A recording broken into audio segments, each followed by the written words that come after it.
It's the 6th day of April 2022. Hi, everybody. I'm Dana Durnford. I'm also known as the Nuclear Proctologist.org.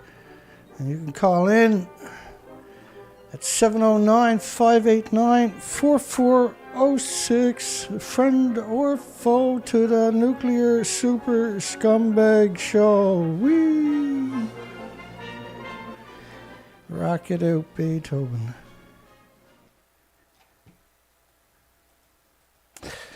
Alrighty. Let's, we got a question and answer for everybody tonight. This is the last, hi Miles. This is the last show on this channel. We're censored pretty heavily.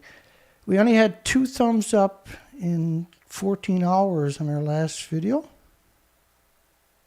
That's impossible. And then I'll show you, there's a link to the new channel. If I can get this, oh yeah, that's right, I gotta switch that over. My apologies. Technical difficulties. So this is the video you're currently watching. It's the last one on my channel that I'll be uploading or streaming. If you scroll all the way and you click that bottom link, the very last link, that's the new site. Right there. There she is.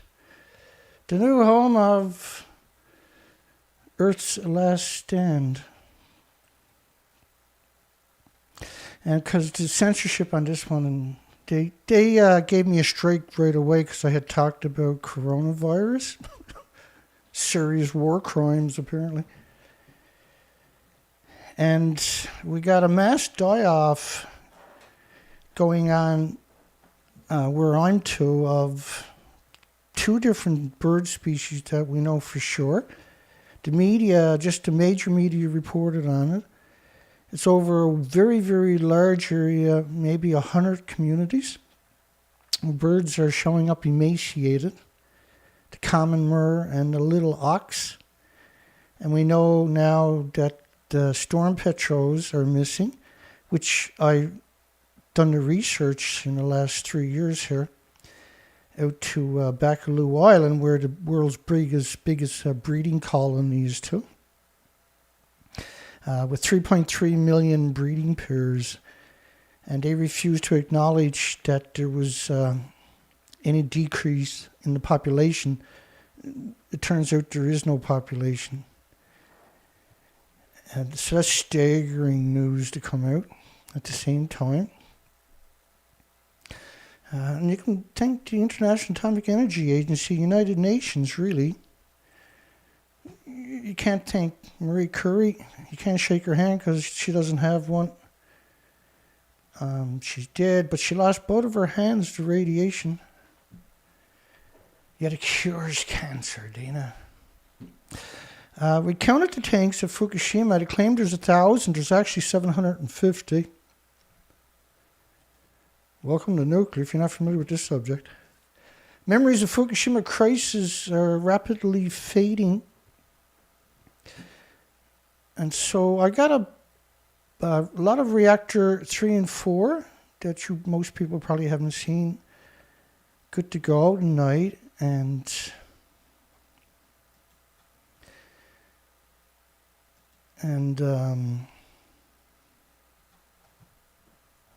we're also going to do a question and answer. So right now I'm going to come in looking for questions. Where are you two? Stay where you two. I'll come where you're at. Hi, everybody. Hope everybody's doing good. Hi, Dana Nasana, Obsolete Optics. Hi, Miles. I'm good, Miles. Thank you.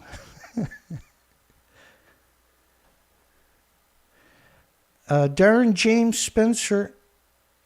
Colette. Hi, Colette. Thank you. again. Darren James. Now, we're also going to use this as a fundraiser to try to raise money so we can go down and investigate ourselves, because we're not getting reports. And I'm going to be calling ahead quite a bit and see if I can find people that are willing to talk. See if we can flush out what's really going on here. Are the birds emaciated like the reports are claiming? And if so, they feed on fish and squid, like 8-inch in that range, the common MERS. They can dive 600 feet all day long, which is what they do, by the way. And so if they're showing up emaciated, that's the worst scenario possible.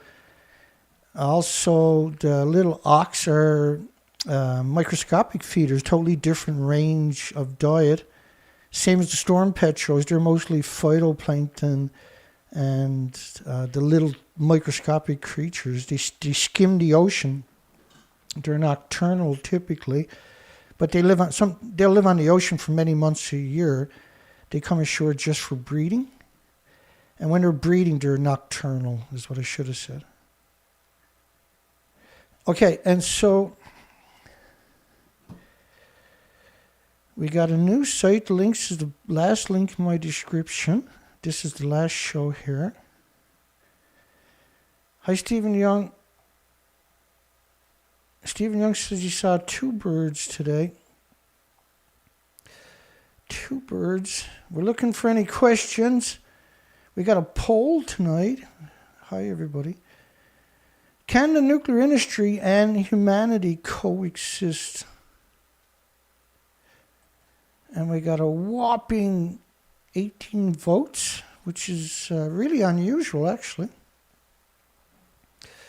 We got 11 people on the show. This is an extraordinary small amount of people. We got 2 Danas, which is actually normal around here. So while we're waiting for a question, we'll cover some stuff here. Why Japan's nuclear plant sacrificed workers instead of robots? This is strange. It's meant to justify, so they're not sacrificing nuclear science or nuclear academics or nuclear students or nuclear professors or deans, or they're not sacrificing engineers, they're not sacrificing their children, or Harvard, Yale, Stanford, Oxford, MIT students are not down there being sacrificed. It's the homeless and the destitute. He said newer reactors often come equipped with emergency robots that have been designed to navigate the plant's corridors and accomplish tasks like closing off valves. First off, that's absolutely not true. Freaking maniacs, eh?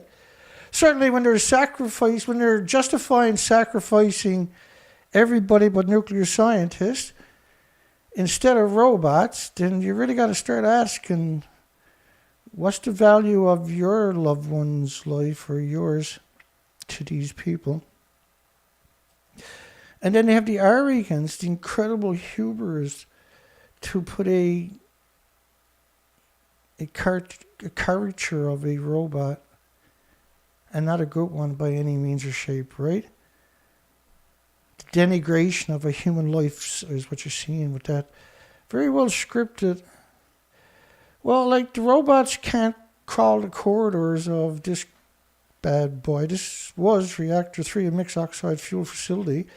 It has pools at the top of the building. Pools would be at the top of the buildings. And to your left, you can see that it's no longer a 190-foot building. Can we agree on that? That it's not a 190-foot building?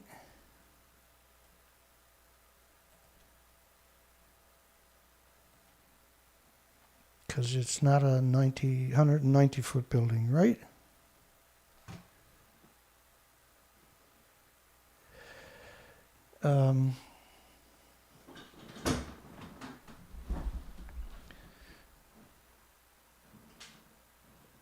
the hell, eh? Thumbs down for Durnford is a grotesque attack on environmentalism. This was written by Yoshi Samatsu. He was the former editor of the Japan Times, which is basically the government's mouthpiece for Japan, for the imperialism on top of that. And after they arrested me when I came back from research expeditions showing Fukushima was a extinction event, they managed to get a conviction on me because 16 lawyers wouldn't take my case. And in frustration, I phoned the law office and demanded a lawyer. And that lawyer wouldn't take my case, didn't show up. And instead, they had this other guy showed up because the other guy couldn't beat her apparently. But he's supposed to, by law, beat her, right? Too late because you're going to trial. So they got the conviction. And the very next day, the price of uranium flatlined. And it stayed there for about 6 years. Never went above it. Wednesday, the 21st of September 2016, goes down as the darkest hour and a total eclipse for justice in Canada, an environmental cause throughout the Northern Hemisphere. The guilty verdict against Dana Durnford is a perversion of the legal norms that condemns the Canadian government to be in the Great Banana Republic of the North, enslave as servitude to the global nuclear industry and its uranium mining profiteers. The greatest beneficiary of the hideous court decision are Japanese investors in the Canadian uranium and nuclear, including TEPCO and Hitachi General Electrics, which are the source of the radioactive death curse along the western coast and in the atmosphere of North America and across the Arctic regions. I actually ended up doing radio shows with Yoshi Samatsu every week for several years, once a week. The Midnight Sky, What Happened to Earth? Have anybody seen that? And it depicts an event as a mistake on Earth. And they say, they assumed it must have been an EMP, electronic pulse, caused the world's nuclear weapons to malfunction as opposed to a all-out nuclear war. Well, first off, nuclear weapons can't malfunction until they're going to war. They have to be armed, right, before they can malfunction. But an EMP would take out all the nuclear power plants on the planet. Yeah, and that would have caused the same event as that movie was portraying, simply by strong electrical pulse from the sun can do this to us. That would be a fairly quick termination of all species on the planet.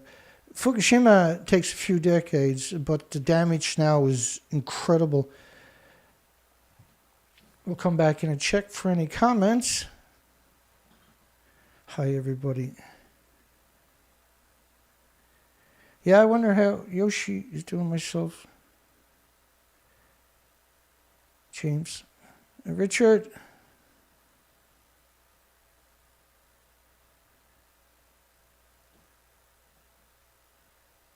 Yeah, so the very last link in my description is my new channel. I won't be uploading to this channel no more after tonight. This is the last show.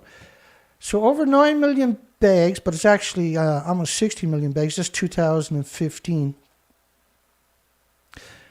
1 cubic meter bags at 114,000 separate sites. It was actually 150,000. The ultimate number is, even though they hid that, by the way. But 2015, they admitted they had almost 115,000 separate sites of 1-ton bags, thousands of 1-ton bags. So, this was this year or last year. Fukushima farmers set to restart export to Taiwan this year. This is a couple of months ago. Food producers have welcomed the news and are keen to regain a slice of the Taiwan market. It's been banned for 11 years. It just randomly, all bans and restrictions were lifted. But look at the pre-Fukushima, which is 2011 over there. And look at the amount of food they're shipping out of there in 2021 versus 2011. This is genocide on a whole different scale. Fukushima was the breadbasket of the Asian countries. That's why I say that. So they produce a significant amount for the whole planet. And Canada was the first one to lift all bans. 93 days after the meltdowns started. They're still going strong. And they probably will be for 1,000 years. Another story you need to be aware of. So you got 115,000 sites that are stored bags. So supporting documentation for all of this is little results from decontamination efforts at 12,900 sites, where the numbers didn't come down when he picked up the topsoil and 1-ton bags of dirt. And we're talking almost 60 million 1-ton bags. 20 rows of cars around the planet continuously. Did not see 1-ton trucks, rather, with one bag in the back of a 1-ton truck. Did not see radiation doses fall below pre-decontamination level, but they cleaned up 560,000 sites of radiation. So this is, by the way, only 3% of the land that was actually contaminated in those particular regions, because they only cleaned up where they wanted people to move back in, so the nuclear didn't end up with another black eye. Every community they can't move into is a major black eye for the industry. And they can study the victims that move back. 561,000 sites. Now, what's the chance that... how do you look at this? How can you have 561,000 sites that have to be cleaned up, with 115,000 with I smurfed that up, did I? Hey, give me a second. With 115,000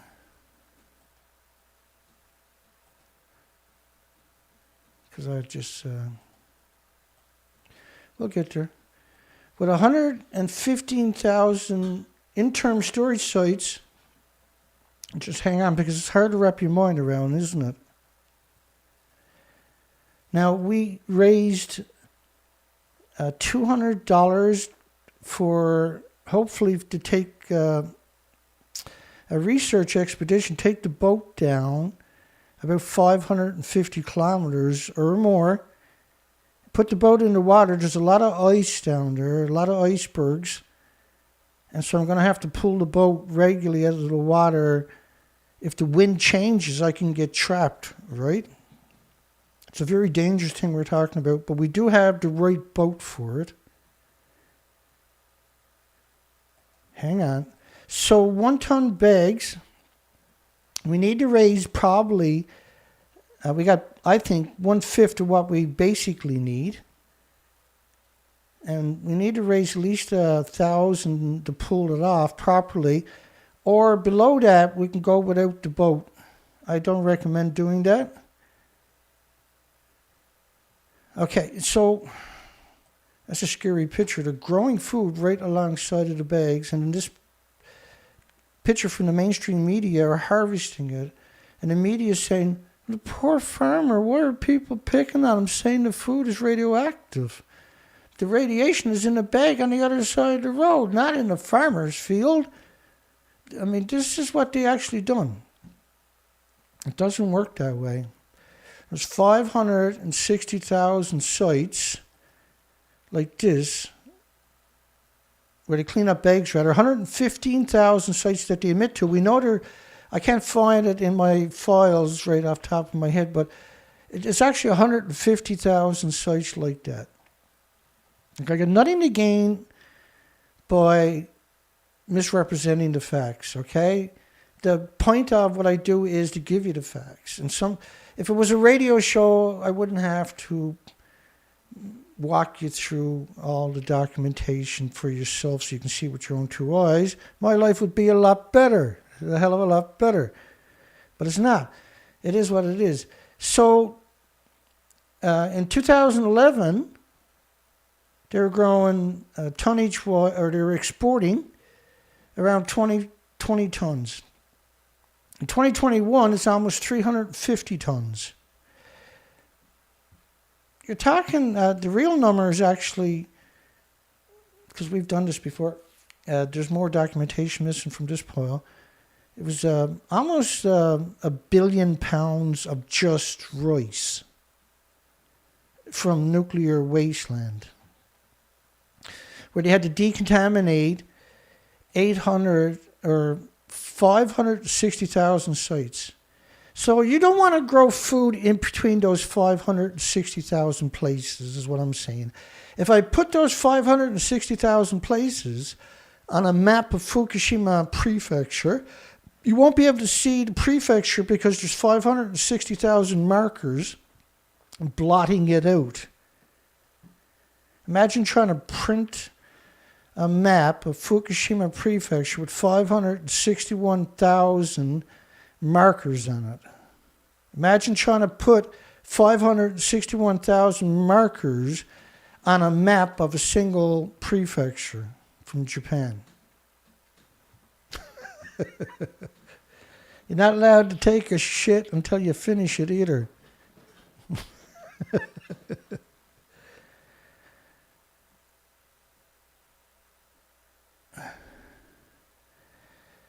Yeah,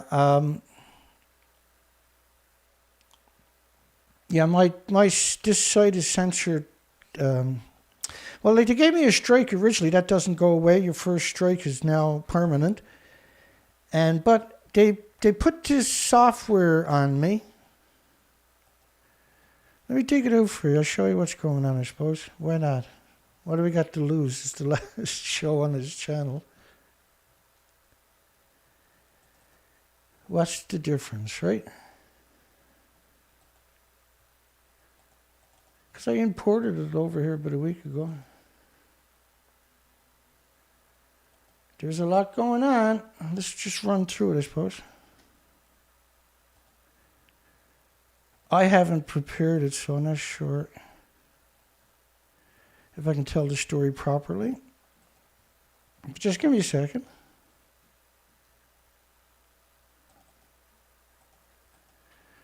It's not really complicated. It's just I took screen captures to tell the story a while back, and I didn't do the story, so it's quite a while ago that I done it. And can I remember what I wanted to articulate this far removed from when I originally noticed it? 'Cause nothing's changed. So I was just trying to capture what I thought was... So it turns to be, I'll explain to you now, I'll walk you through it. Let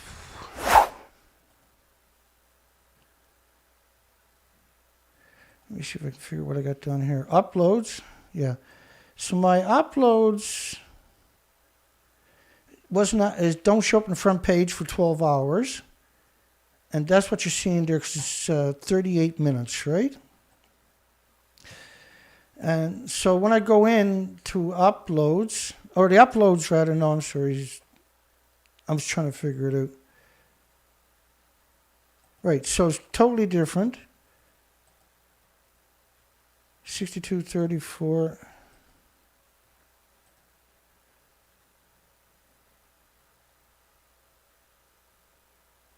Comments are not showing up until 12 hours later before they actually, and you have to click, let me see what I got here anyway. So live chat replay, no big deal. I'll figure it out here in a second. So you can't embed my video until I go in and click that. So when I do the video originally, I'll click that. Once I say go save, which is the preamble, I have to open it up again, go back and click it again. So that anybody wants to embed it on their site, it's embedded, the video will play. Once the video starts, I have to go back in and click it again. So go back in, we do the show. It shows up 32 seconds. Yeah, probably doesn't. I can't publish it to the subscription feed or notify subscribers. And I have to go back in after and click allow embedding again once the show is live. This is like, when the show is over, it doesn't go out to my subscribers and notify subscribers. That box is flat lined. Now, it wasn't like that when I first started using this channel. That happened to me a few weeks later, along with all these other things. So that's a huge deal. You can't publish it to your subscribers feed, notify subscribers after the show. Yeah, I can't really. So 11 hours past live stream. You have to go and click past live stream for at least 12 hours before the video will show up on page. That's 11 hours. And so 13 hours, now the video is going to show up. So for 12 hours, it won't show up on my front page. I know Swanee D always complains about it. It doesn't show up till halfway through the next day, he says. But you got to go in and on-click past live streams to find it in the first 12 hours. Then it's going to show, on the 12th hour, it'll show up. And the comments in the sidebar won't show up for 12 hours. And I won't get any more than 2 or 3 thumbs up for the first 12 or 14 hours on every single video. So 20 hours later, there it is right on the front page. Streams 1 hour ago, so you had to click and highlight the past live stream in order to find the video. Once again, the comments are not going to show up until, see how it says 0 comments? And you have to click sort by most recent to see any comments for the first 12 hours. It shows up on the front page after 12 hours. So if you go to, again, past live streams, 8 hours ago, it shows up, right? But it won't show up on the front page under normal. The comments, again, won't show up. 0 comments, but clearly lots of comments. So I'm closing this channel down because of all of that. And links are at the very bottom of the description to my new channel. I'll start streaming from that tomorrow. Okay, again, it shows up. And the numbers are incredibly low numbers, despite, because nuclear is not just this random conversation for people that listen to it. This is something they listen to for years. And so they don't just disappear. Because my numbers won't move for about 12 hours before my numbers will actually start moving again. So after 20 hours, it made a very tiny jumps. Last night, in the first 2 hours, it only got 2 extra views. So they're obviously sending my video to the slow server. Now what happens is, this industry will pay Google to put a software guard on my videos. And it's like a turn key and walk away, right? And which is what I got to do. I got to turn the key and walk away to get away from, because this site is stigmatized by them. They have software enabled against me, really repressive software. And the videos are about 10 seconds longer than the for after 12 hours, when everything goes back to normal, my videos will be about 9 to 10 seconds longer. Actually, last night's video was 8 seconds longer. I'll show you what I mean by that. I got it on my desktop here. Hopefully.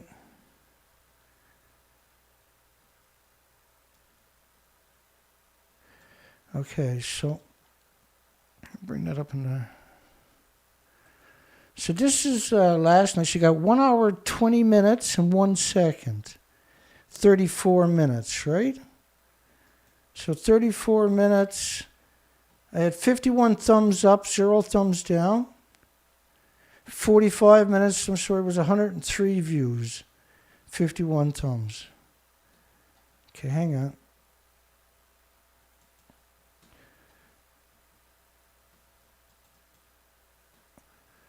This was 14 hours later. This is my last video. I have 157 views. 157. And 54 thumbs up. So 3 thumbs up in 14 hours. That's simply not possible with this topic, and because I've been around for so long. I'm not just some random person, right? I've been at this for a very long time. Despite the fact that I had 24,000 subscribers last year, they just flipped that site on me, just yank.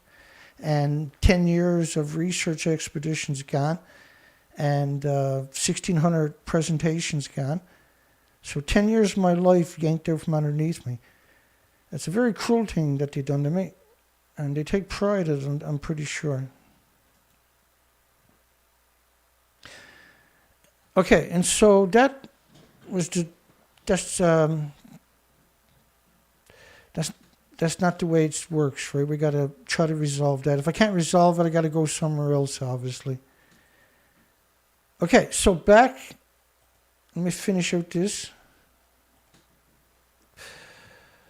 Dana Durnford, 300. I had 399 subscribers at that point, right?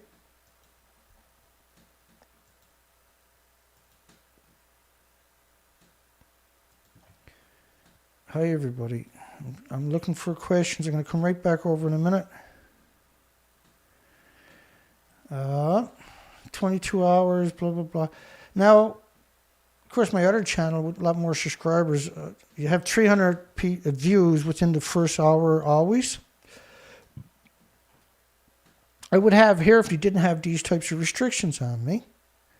So, again, you see these constants, right? Where you don't get nobody on officially on the show, and very low playbacks consistently. It's very difficult for me to get 1,000 views, even after 6 months. So that's simply not accurate. Let me finish this out.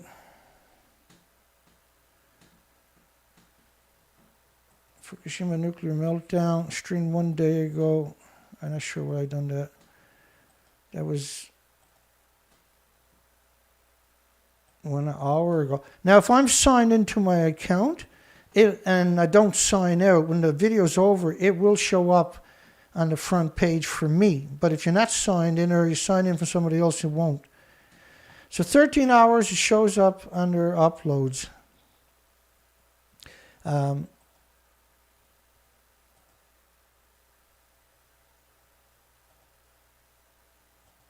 Let me see what this is. So my subscribers are being unsubscribed. So it was over quite a period of time. I picked up on all this. You had 2 people in a row saying they were unsubscribed, but this was at a point where there was dozens every week telling me they'd been unsubscribed. And when you got 2 people in the message board on 2 different videos telling you that,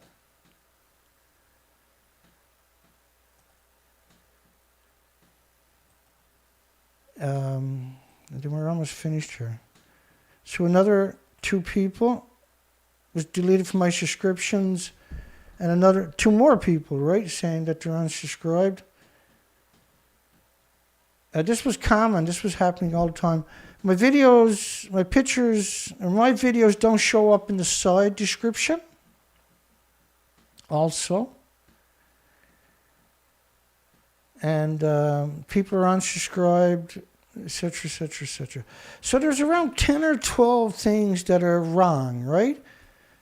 That are not normal. And so that's, if they're doing that to you, then you're being censored for sure. And what I'm hoping is, this is a terrible time for me to even do this, by the way, but this is a terrible time for our planet. And so we got no choice but try to break free of this repressive... once again, it's not somebody sitting on my site doing this. This is consistent since I had the channel. And if somebody was going to sit on my site and were supposed to do this to me all the time, we win them over with facts, see? They go through they have to go through a lot of people, would have to participate. And it's easier just to put repressive software against you, right? I know what you're thinking. What's to stop them from doing that to my next site? And I don't know, right? I don't have the answers for that, but I do got to try, because that's the moral and ethical thing to do, because this is not a game. This is an emergency, and we got to make hard decisions sometimes. This is the decision I'm going to make. I'm going to actually start from scratch again, and it's just like it's gutting me thinking about it. And the first thing I'm going to do is, when I'm trying to go on a research expedition and raise money, I'm going to abandon my new channel with 800 and plus subscribers and go to a channel with no subscribers out of pure desperation to break free of the censorship that they're oppressing me with, you know?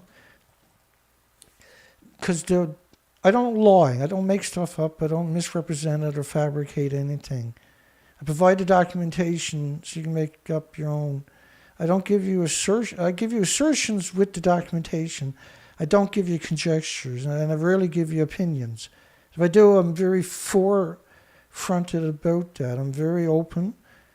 But I rarely will do that, right? Because why bother when I have a seemingly endless resource put together for 11 years of documentation. It's hard to appreciate how much documentation we've ran through at this, what we're doing here.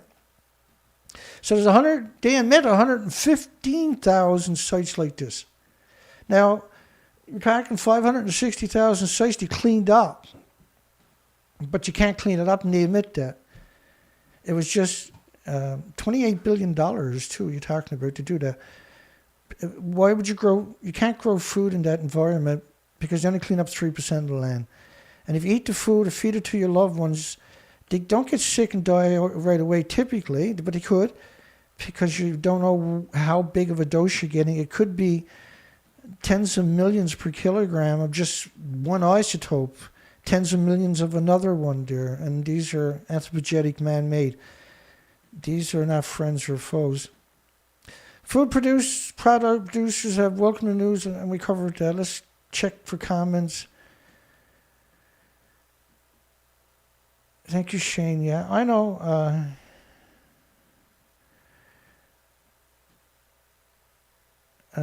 Allport says every time they subscribed, they were unsubscribed.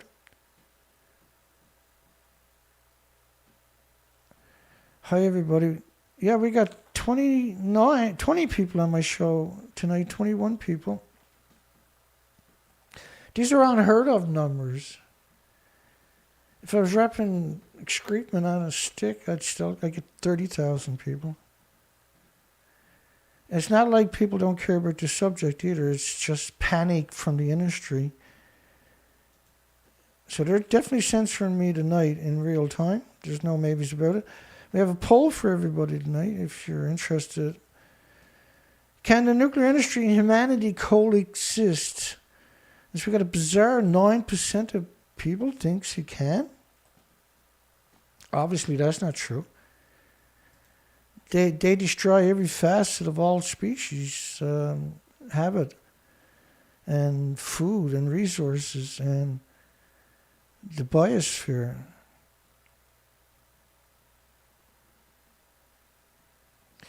Let me see if there got any questions I can catch. obsolete, never got no notification. No, and I haven't got everything saved up either that was going on, because it's overwhelming how many ways that they were censoring me. But this was stuff that I looked at over months, and it was consistent. It's the same pattern over and over and over and over. And rarely, you might get 50 people on a show, but it was only just for a few moments. Those numbers, a typical low 10 number for a start of a show is simply not normal. Particularly someone like me who's been doing this for a very long time and is 100% reliable. I'm never early, I'm never late, I'm consistent 5 days a week. I've been at this for years. I have many other facets. There's nothing I won't cover in nuclear. I do all kinds of research expeditions. Totally boring stuff, Totally boring, Dana. I hear you. I agree. Okay. Criminal charges, promoter of nuclear power. Okay, we covered that. 560,000 locations, just a recap. Food went from 20 tons a year to 350 tons exports. It's actually worse than that by far. And 350 tons, let's do the numbers on that. I'll put up the calculator right quick for you. So say we're talking about rice. So 350 tons of rice, this is simply not true, by the way, times 2,200, because they're metric, right? That's 770,000 pounds. That's not actually what it is.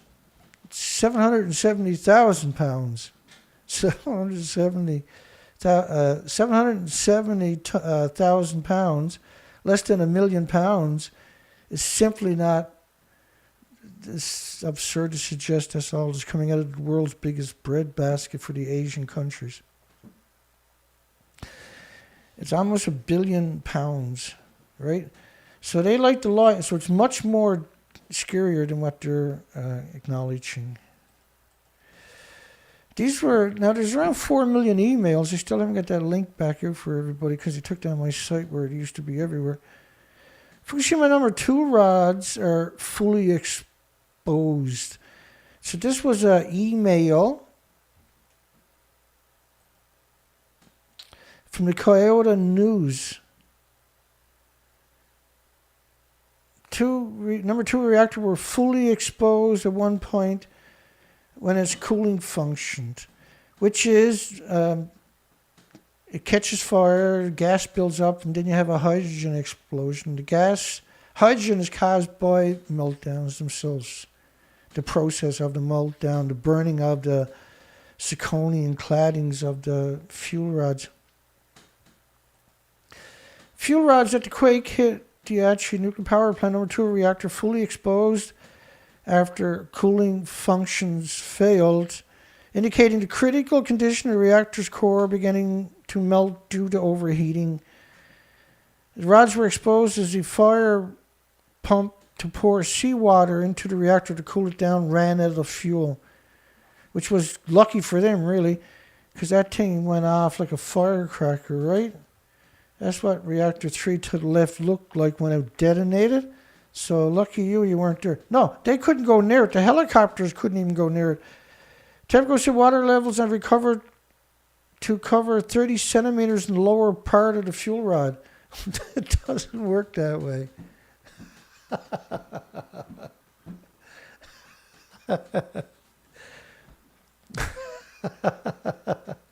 Because the rods are 12 feet long. So the rest of the fuel rod is exposed to open air. The zirconium will catch fire like this. It burns at around 1800 degrees. Starts the uranium fuel. So imagine if you took a block of wood, a piece of wood for campfire, and the stuff you wrapped it in as a tinder burnt at 1800 degrees. How much of that freaking piece of wood is going to be left when the outer piece burnt away, I wonder? Because like a fire doesn't burn at 1800 degrees. Just pure lies, eh? If you inject seawater Right, the carbon, the way it reacts with the meltdown, not good. You're talking about super hot particles. You're talking about gamma shines, X-rays, neutrons. That's like, wow, that's like hellish. Started at 4:34 p.m. The water levels in the reactor since fallen sharply. Only one of 5 fire pumps are working. What about the other reactors? The other 4 were feared to have been damaged by a blast that occurred in the morning near number 3 reactor.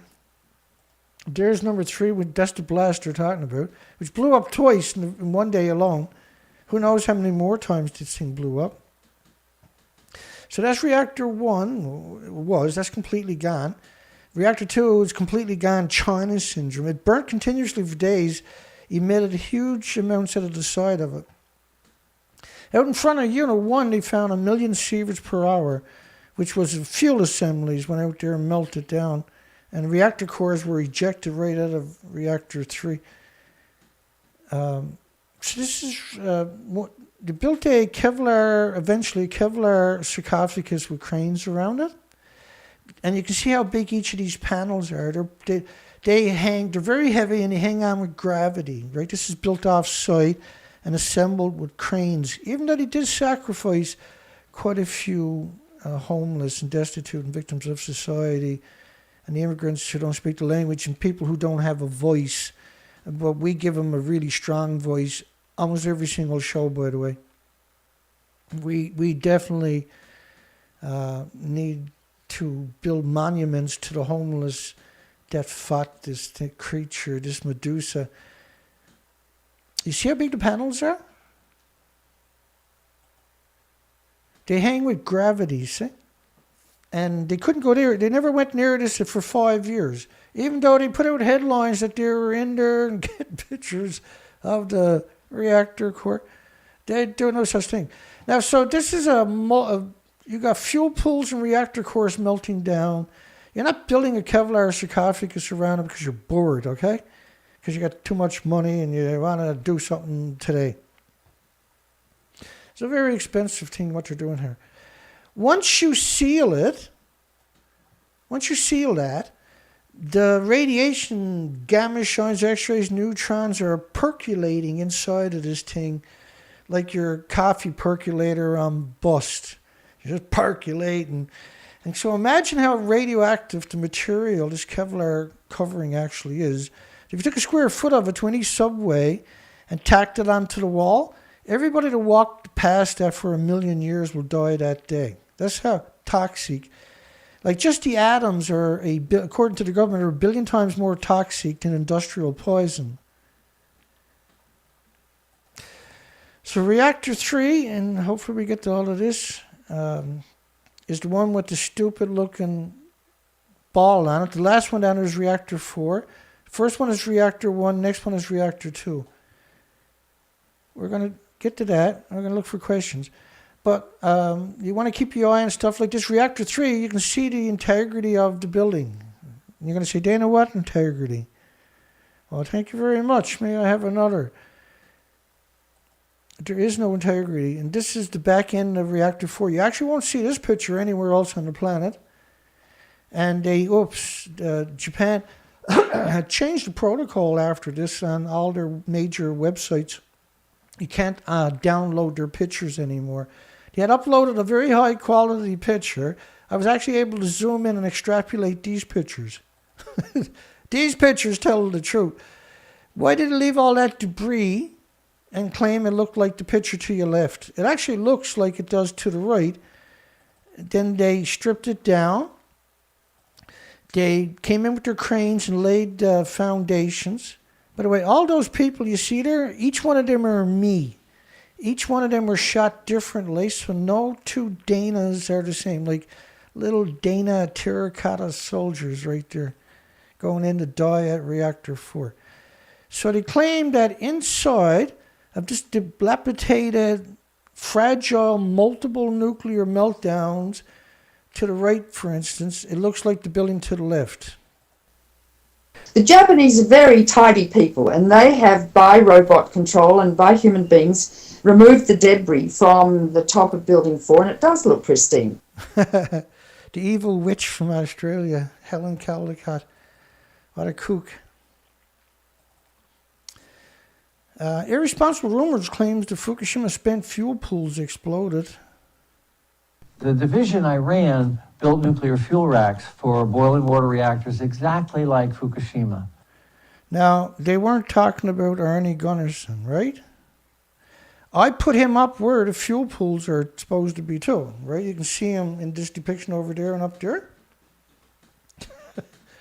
Arnie made the assemblies for the pool. So if he doesn't know they don't exist, who should, I wonder? So you're surrounded by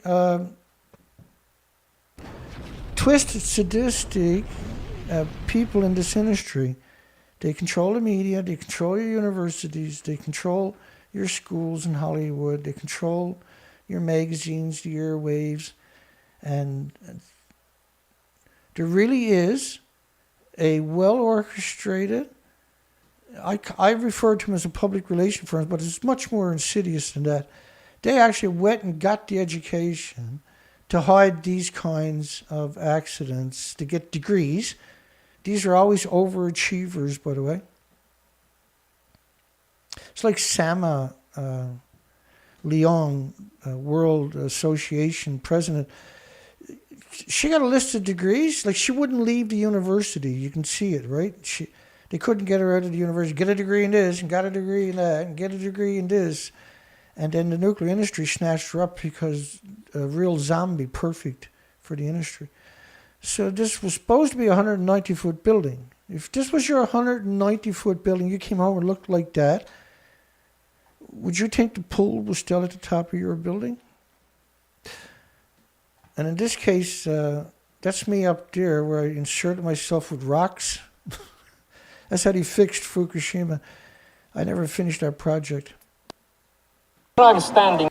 So behind me is just a very tiny example of media trying to convince you that they're on top of that building over there, invisibly 100 feet above the wreckage, that fragile wreckage, where March the 16th last month, they had a earthquake run past that place. You can see how fragile it actually is. They put a cover over it, but that's because it'll be like that for 1,000 years if it doesn't disintegrate from 10,000 earthquakes by then. I'm going to play this little clip of where they're going to try to convince you that they're on top of a building that don't exist. You can appreciate why they censor me, because nobody else will show you something like this, by the way. Is on top of what used to be reactor building number 4. The whole of this building was blown apart by a huge explosion. We are here inside Reactor 4 at the Fukushima Daiichi nuclear power plant that was severely crippled during the earthquake and tsunami of 2011. Of the decommissioning work taking place here in Reactor 4. At the end of our tour, we were checked for radiation exposure. In 4 hours, I received the equivalent of less than a chest x-ray. 1,500 highly radioactive fuel rods inside this pool. They've got to move them outside of this reactor. So it's much worse than 1,500. It's around 3,500 assemblies. It's around 3,500 assemblies. So we're trying to raise money to go down because we have a mass bird wreck going on right where we're on too. And if I don't try, then what's the point of doing what I'm doing? You got to realize that somebody, just a single person, and you're a single person, can change the world if you work hard. Not impossibly, but work hard. Dana Nasana also donated 120. We had Colette donated 200. Dana Nasana donated 120. There's 320. So that's definitely enough to get me into trouble. So we can't go doing that to me. I got to make sure I resolve that. And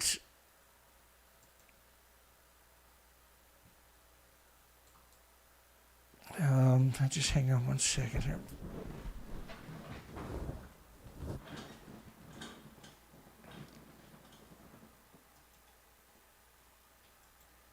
There we go. So when you look at the people to the right, does the building behind them look like it's 190 feet high? Because that's a reactor 4 that they're pretending they're coming out of. Now, if you stand up there, that's actually a lethal dose. But a lot of media had ran with that.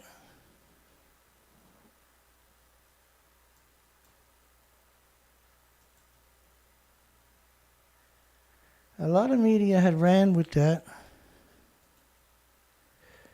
Just give me 1 second here.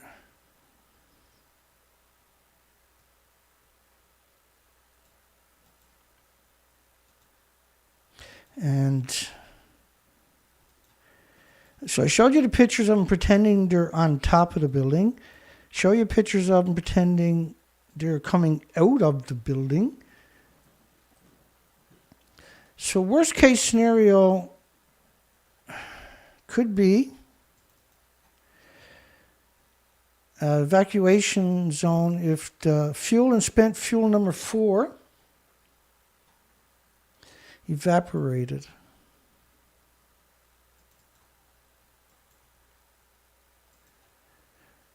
And so obviously number 4 doesn't exist. You can see the fuel pools to the right, to the left rather.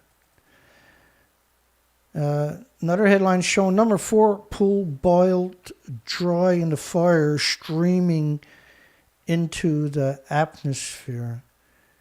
So again, you can see it doesn't exist. So therefore, they were supposed to evacuate Tokyo and everything in between on both sides. Which also means you can't eat the food from there. And Europe and the United Kingdom also have just removed all restrictions on food import from 40 prefectures, not just Fukushima. Food was actually banned from 14 prefectures. I want you to remember that, because if you eat this and if you buy a bag of rice, you're starting to bioaccumulate it. Every atom that you get in your body, and you can put 2 million atoms of head and needle, you can't see it, but it can bioaccumulate in absurd numbers, gets in your body, pulses energy at the speed of light, your body attacks with white blood cells. So the more you got, the more white blood cells you're going to produce. If you keep eating it, you're getting more into it. Now you have leukemia. Keep eating it, then you die. And what happens is when you're producing so many white blood cells, you're displacing your red blood cells, carries oxygen and nutrition throughout your body. Which is why you've seen all the species disappear, right? It's because of that particular facet of it. And so it wasn't just banned from Fukushima Prefecture, and definitely should be banned from Fukushima Prefecture. It was also banned from half of Japan. And so it's a guaranteed to make you sick in increments over time with just a single exposure if you're eating it.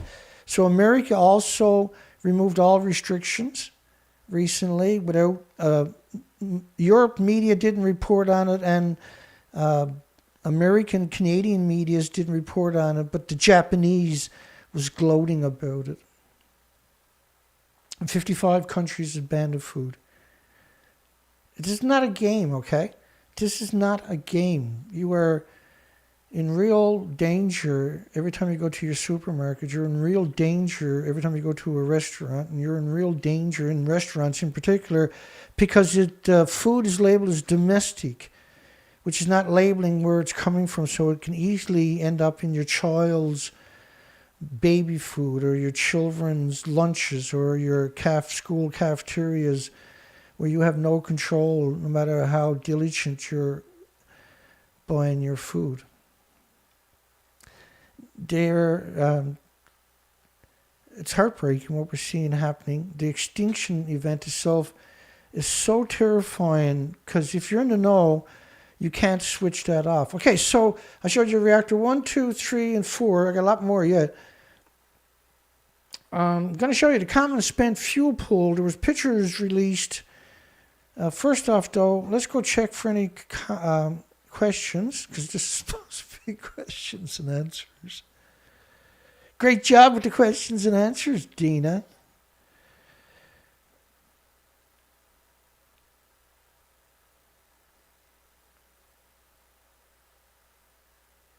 I don't know. Yeah, they had an earthquake today of 5.4, Dana. It was a 5.4. There was 2 reports showed up. And I didn't cover any of that tonight because we have a new account. And we have a new account. In order for me to have a new clean account, I went out and got a dummy phone with a new number and using that for that account. Try to have a clean account, right? In desperation to wake this world up.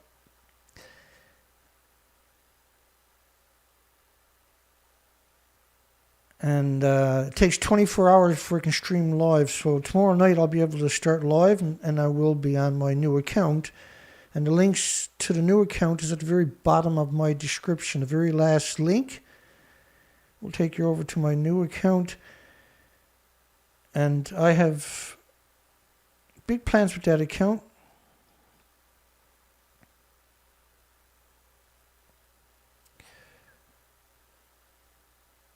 Okay, so I can't discern any comments right there. Hi, everybody.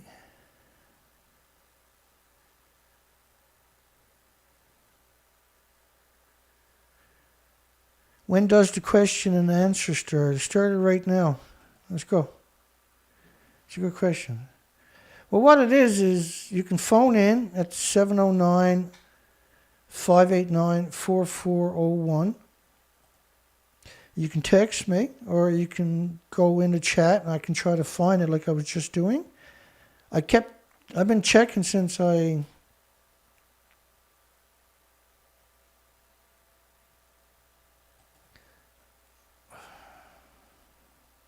Two Danas? Really?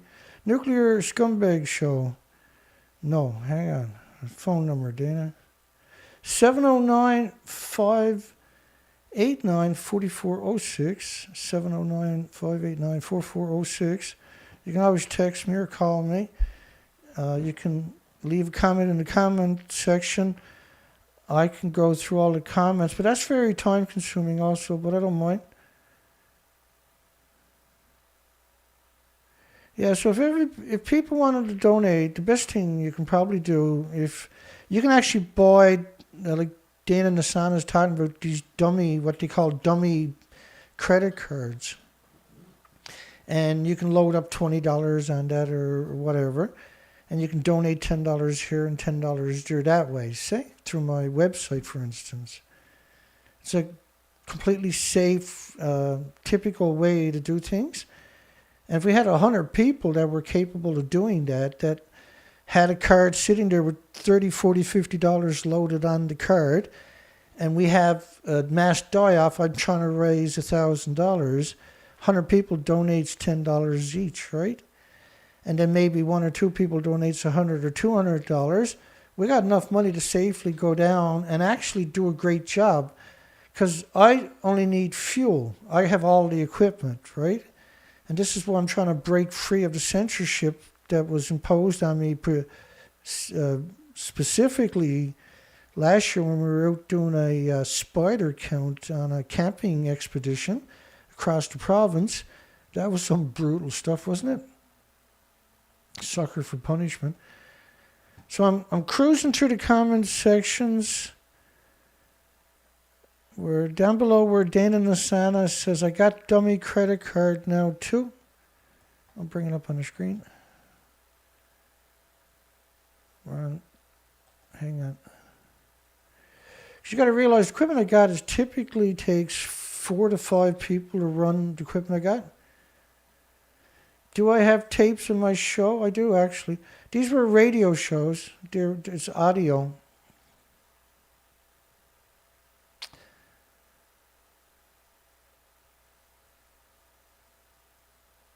Yeah, an EMP would kill all life immediately. That's right.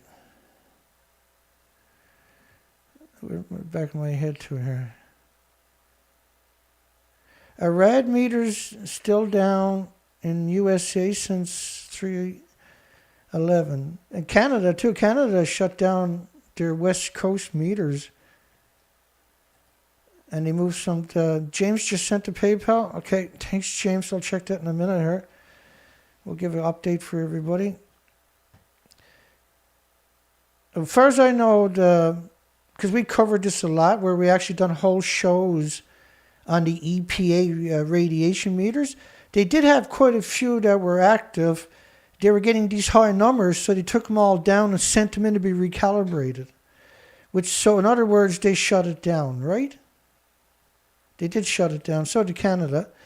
But there was a lot of research done.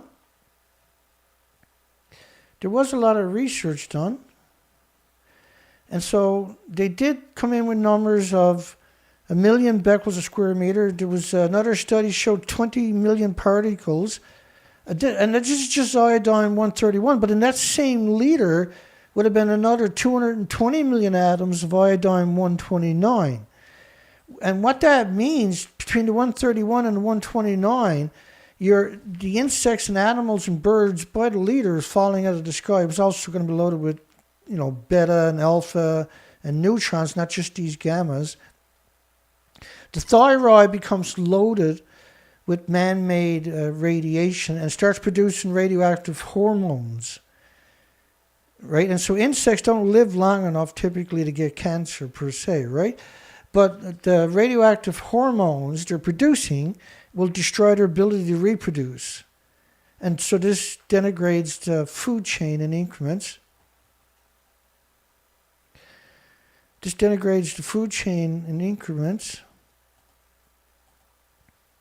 And then another study, of course, in the same liter, so you had 20 million atoms of iodine-131, which is unbelievably effective at ionizing, radiating thyroid glands of all the species and humans, which is permanent, by the way, when you have that happen. But there's another 220 million atoms per liter in each liter of the one. There was also sulfur peroxide, hydrogen buckyballs.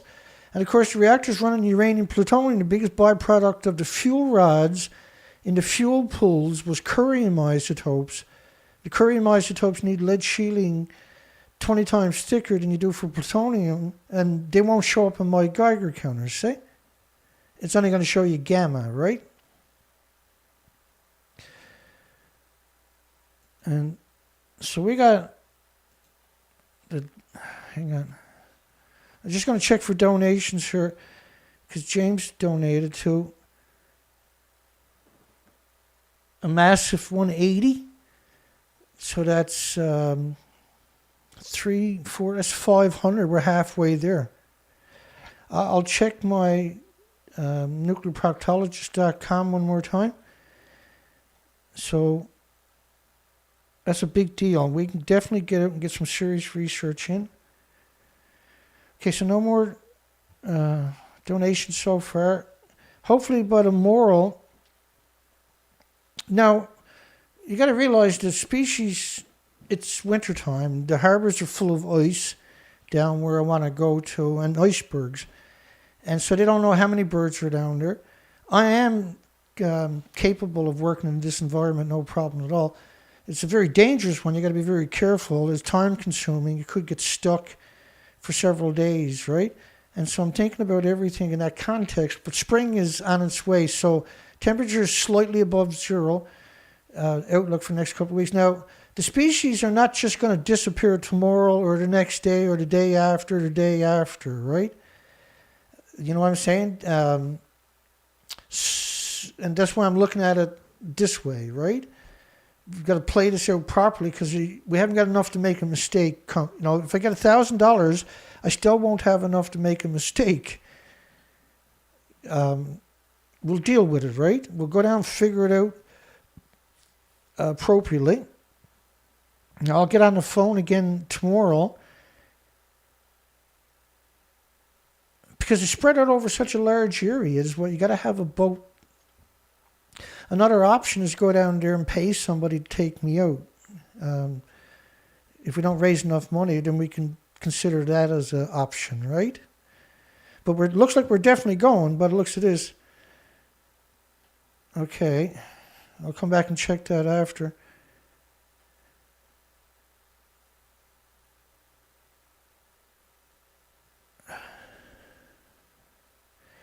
Is it okay to still garden outside? Sharon. Hi, Sharon. It's better if you got a greenhouse. It's better if you can get soil, deep soil. Right, it's better to dig up your topsoil for sure. Like nobody can avoid it, so the options is to mitigate it. That's the option. That's the only option we got, and it's a great option, right? Because the original plume that came over will grab onto your topsoil on the way down, right? Quite a lot we'll get through, but you can actually mitigate it just by getting rid of your topsoils, and by putting a cover over your food. Because every time you have an earthquake, a few days later, you can have serious plumes coming in. So you gotta have some basis of stopping it. So rainfall is going to bring radioactive fallout for thousands of years. That's the world we live in now. And what you could do, ideally, if you can, right, is to try to have some kind of cover over everything. Leafy vegetables are very dangerous because of fallout, see? And we have numbers right away of leafy vegetables becoming too much radiation to be consuming, and people didn't know any better, and you can't wash it off. Your leafy vegetables, you got to get rid of the leafy vegetables, right? Yeah, we live in a different world, but you can garden because that's still better than GMO from the supermarket, right? We live in an incredibly evil world.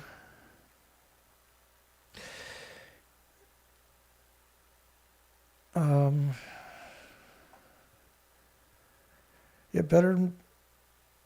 Where are you too, Sharon?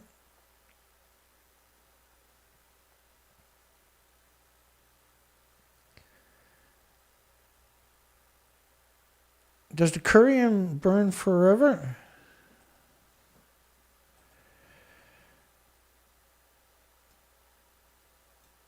Growing in intensity. I think it plateaus at around 9,000 degree Fahrenheit temperatures. And what that means is it's consuming rocks and steel and rebar. If that's falling down on it, it'll burn a hole down, and stuff will fall down on it every time there's an earthquake on top of this.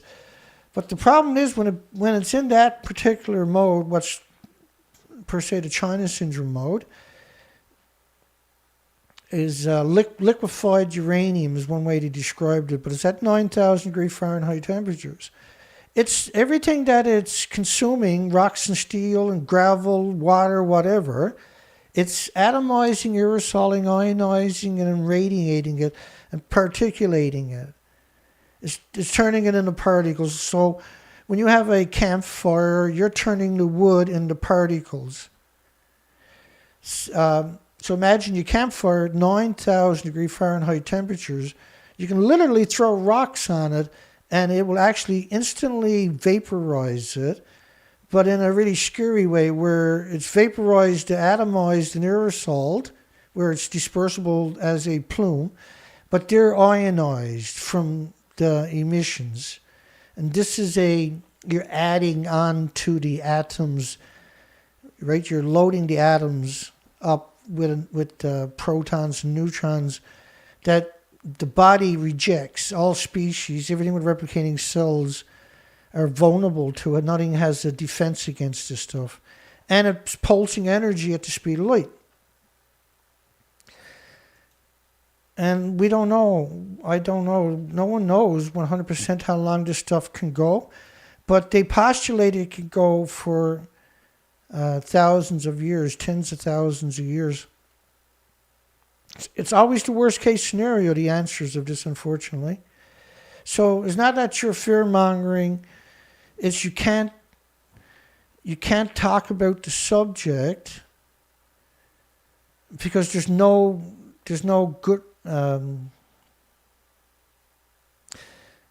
good attributes to a nuclear meltdown. All of them are hideous. And so no matter which way you try to tell the story, right, it comes across, it's bad news all around, right? So this is why I say it's a very difficult topic to have a conversation about because it's so salacious, but it's real. It's not a game. This is. I'll give you an example of what I mean. So this model, and I show this all the time, and many other models, of course,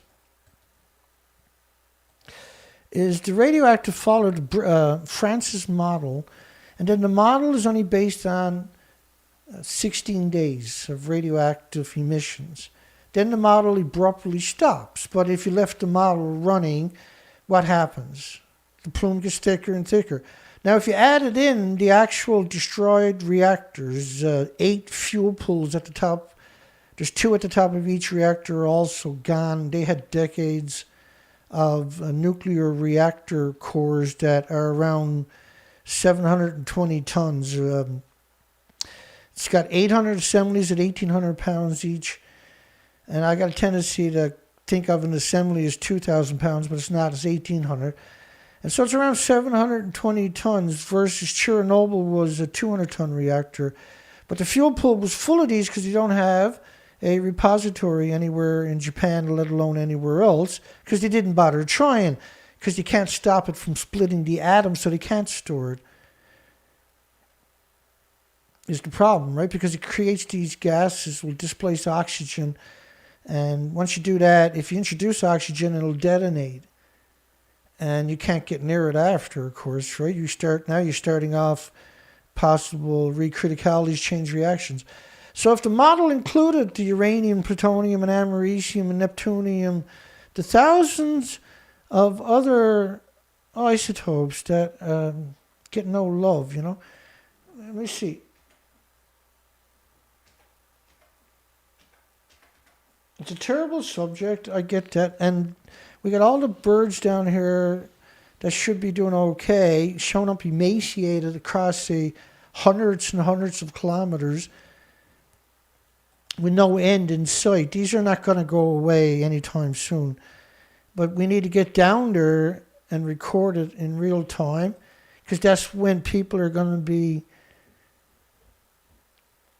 You will become, if you live in that environment where you get dead birds all the time, it will start to be the norm after a few weeks, unfortunately, for these people. They're going to be lied to relentlessly now by the system. There's only a couple of stories covering this, and it's gone silent, right? There's no one like us anywhere else. Ideally, it's our job. We're supposed to go cover it. Normally we would, but we've been censored heavily. So, isotopes of curium. Now, each one of those acronyms up there will have similar isotope daughters that are radioactive. When it comes from a nuclear meltdown, everything is a hot particle. So they're very, Krypton from Superman, the Hulk and Spider-Man were all created by the industry to brainwash you and your loved ones in increments.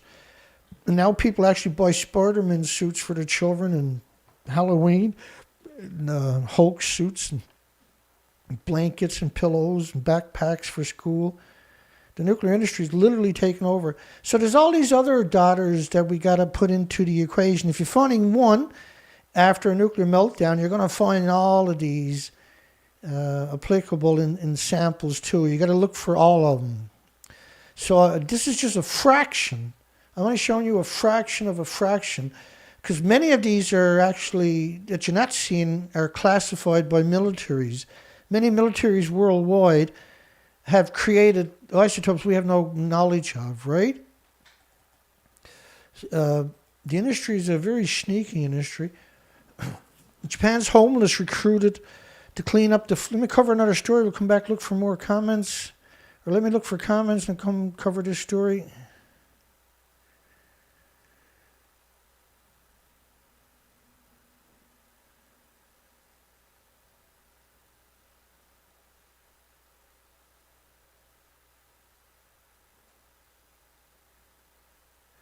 If you adjust a hot particle, would you be running a constant fever?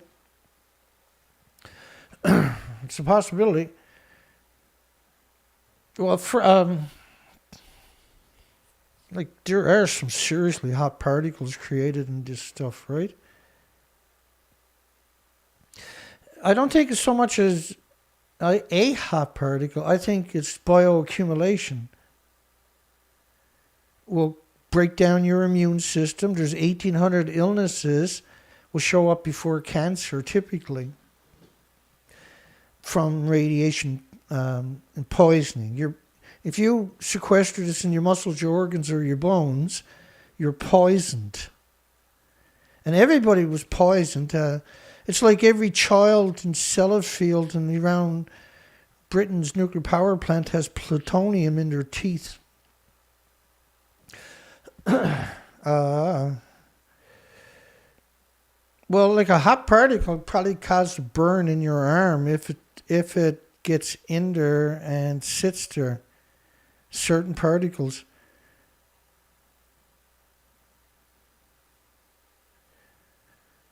Yeah, the increases of cancer is skyrocketing. Except there's a story, we haven't covered it, but in Australia, which has the highest cancer rates because of all the British nuclear tests they done down there and dirty bombs they set off in Montebello, Maralinga, for instance, and a few other places, is 120,000, I'm sorry, can't remember the numbers anymore. But a new study just came out, said around at 7,000 people, 7,500 people died last year of heart attacks. Only 6% or had major heart attacks. Only 6% survived.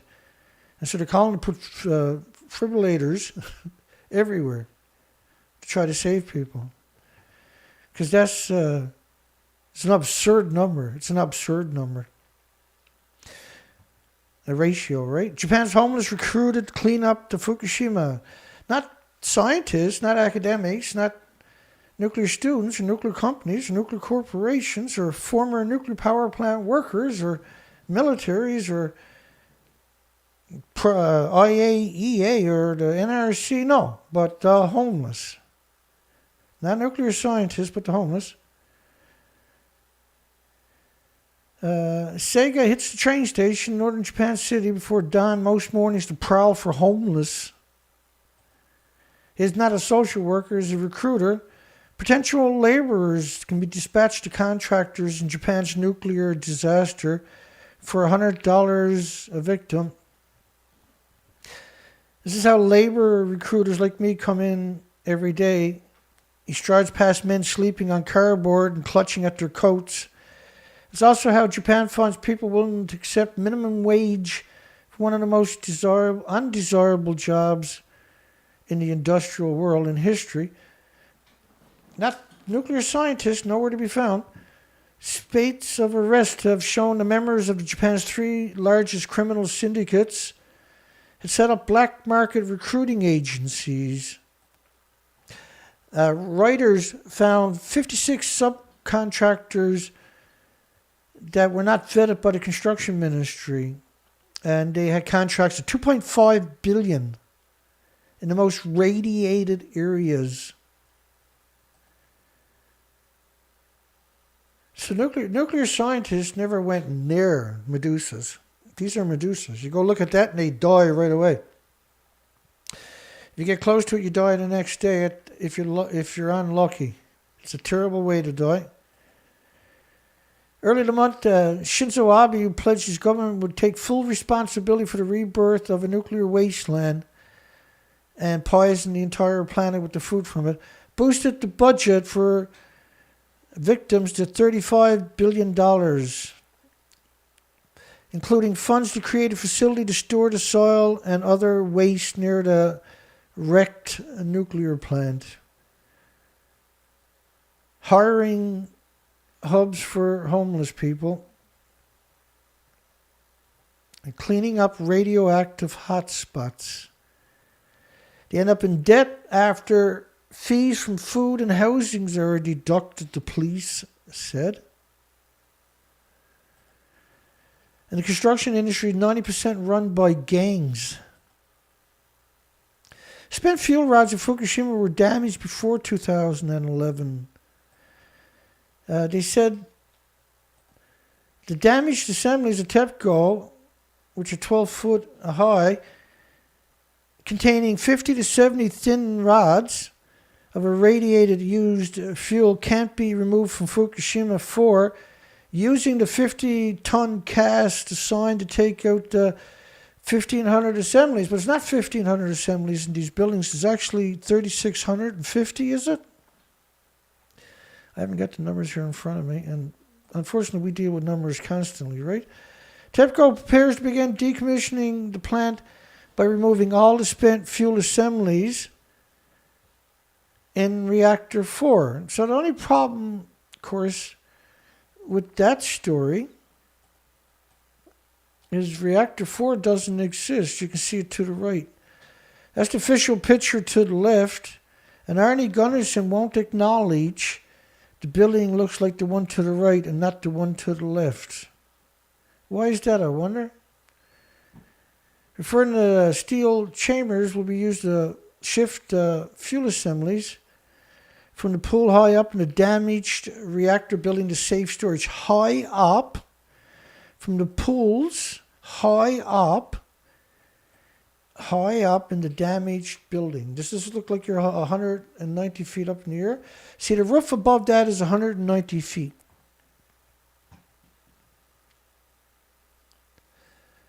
It doesn't exist. It's completely gone. The reactor core is gone, and, well, it's destroyed, right? And when they were done, when Reactor 4 was down for refueling, which meant they took about a quarter or a third of the fuel out. The rest of it was still sitting in the reactor core. So it detonated. Also, so 1,500 assemblies with 80 rods in assembly, they can take 100. These were running at full power. We'll drop it down to 80.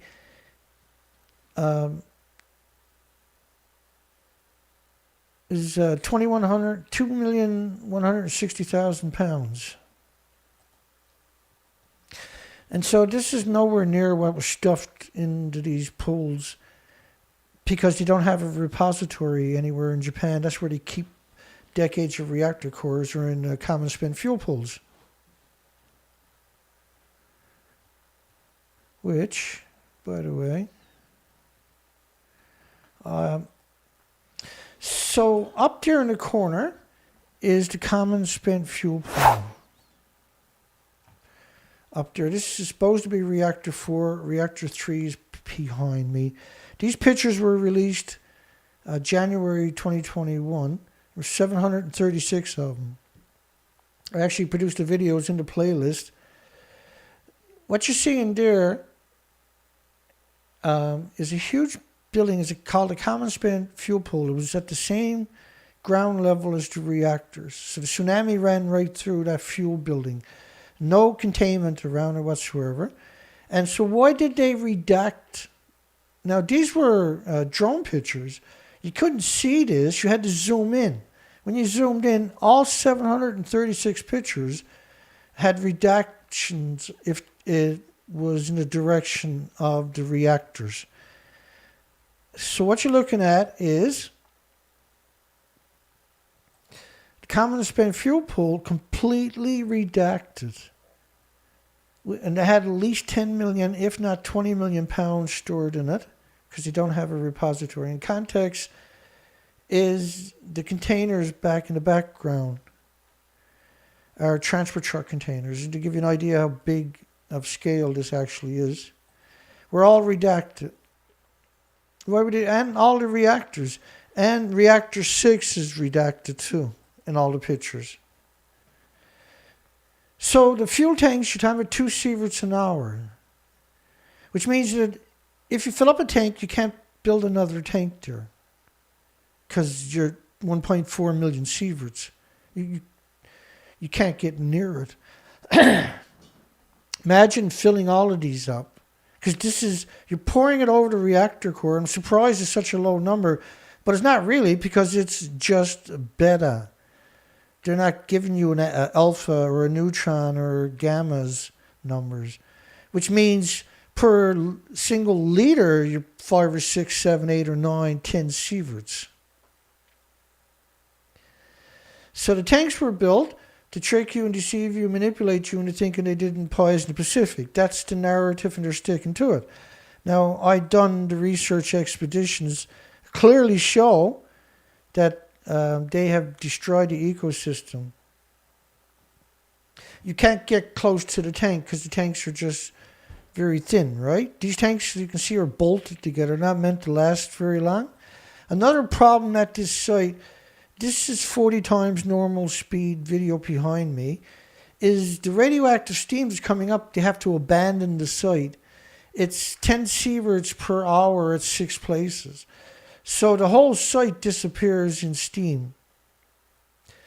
So all the metal now becomes incredibly radioactive. All the sidewalks, all the infrastructure is incredibly, right? So if you try to bring a nuclear scientist there, they literally claw the eyes right out of your head.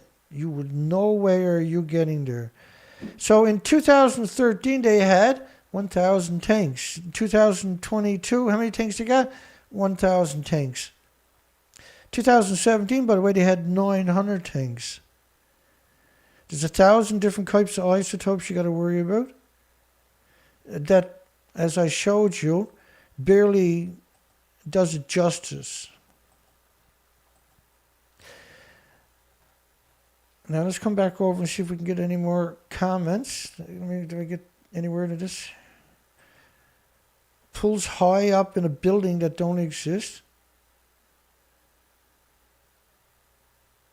And TEPCO is due within days begin removing 400 tons of the dangerous spent fuel. Let me finish that out. 400 tons is 880,000 pounds. Lake Barrett, a former U.S. nuclear regulator who lied about 3 Mile Island, him and Arnie Gunnison boiled the highly radioactive water, millions of gallons, a couple of years after everybody stopped paying attention at 3 Mile Island. Disgusting. It's dirty bombs. That's dirty bombs. Visit the Fukushima site. He's a perpetual liar, this person, and endorsed preparations for the removal of the assemblies from a pool that doesn't exist. That's horrific that there's people on the planet doing stuff like this. You must be first lifted from the storage in a pool that don't exist, kept under water in a pool that don't exist, weighs around 90 tons. 90 tons when filled, will be hoisted by cranes, lowered to the ground, transported by a trailer to the common storage pool that I just showed you was redacted, about 100 meters away. It doesn't hurt to be crazy. If you want a job in the nuclear industry, just got to say, I want to kill all the humans. You got jobs coming.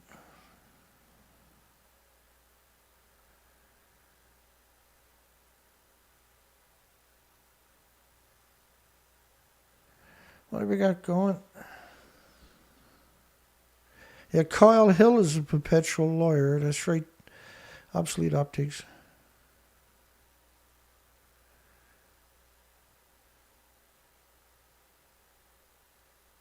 What's the site that shows the isotopes?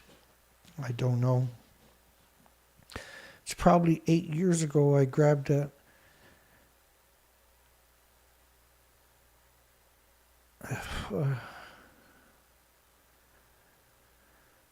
Hi, everybody.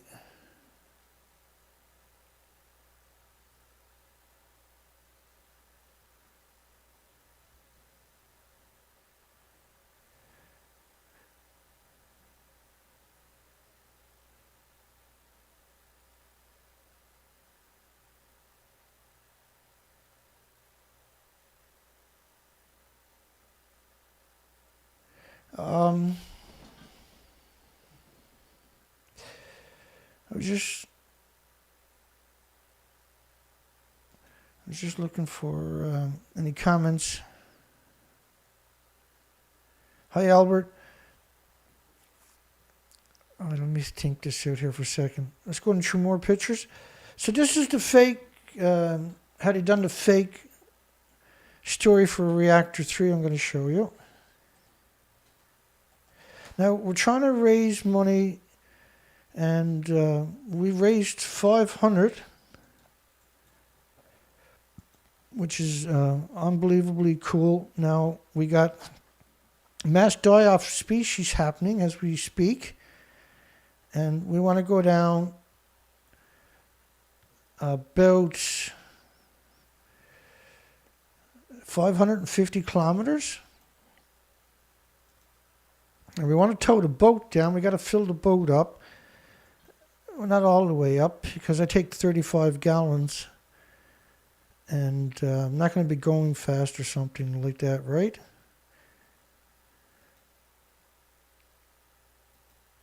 Let me keep this together here. Okay, so you're looking inside the belly of Reactor 3 before they put a cover on it that was used to deceive you. That was used to deceive you.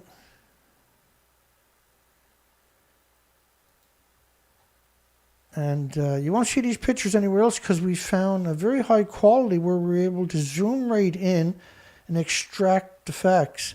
Notice they didn't clean the debris on top of some of the structure right there, for instance. And you can see in the corner up there. Let me put it on the big screen.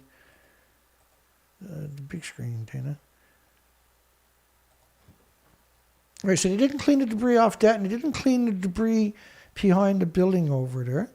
And so this is still a zoom in, but this was one of the picture I was talking about where you're actually able to zoom right in on, you can see Reactor 3, where they built the structure off-site, and they had the homeless build a structure around it, so that structure doesn't physically sit on the building. But when you zoom right in, right, you can see the debris on the roof there, you can see debris all over the place. They don't clean that up, and so that doesn't make any sense. Why wouldn't you clean that up? Because these are lethal doses. The idea was to trick you. And this is, when you look into the guts of the machine, you can see this building, there is nothing there. And so the idea, you can see right in the building, is very high structure with a hole there. And the idea is to make you believe that's the pool underneath it. But when you look into the actual building that they're doing it to, they put a cover around it, so there is no building. Right? There really isn't any building. This was a 190-foot building. But this was the mixed oxide fuel. You can't go near this. This is a lethal dose. That's the problem with this reactor. It's a lethal dose.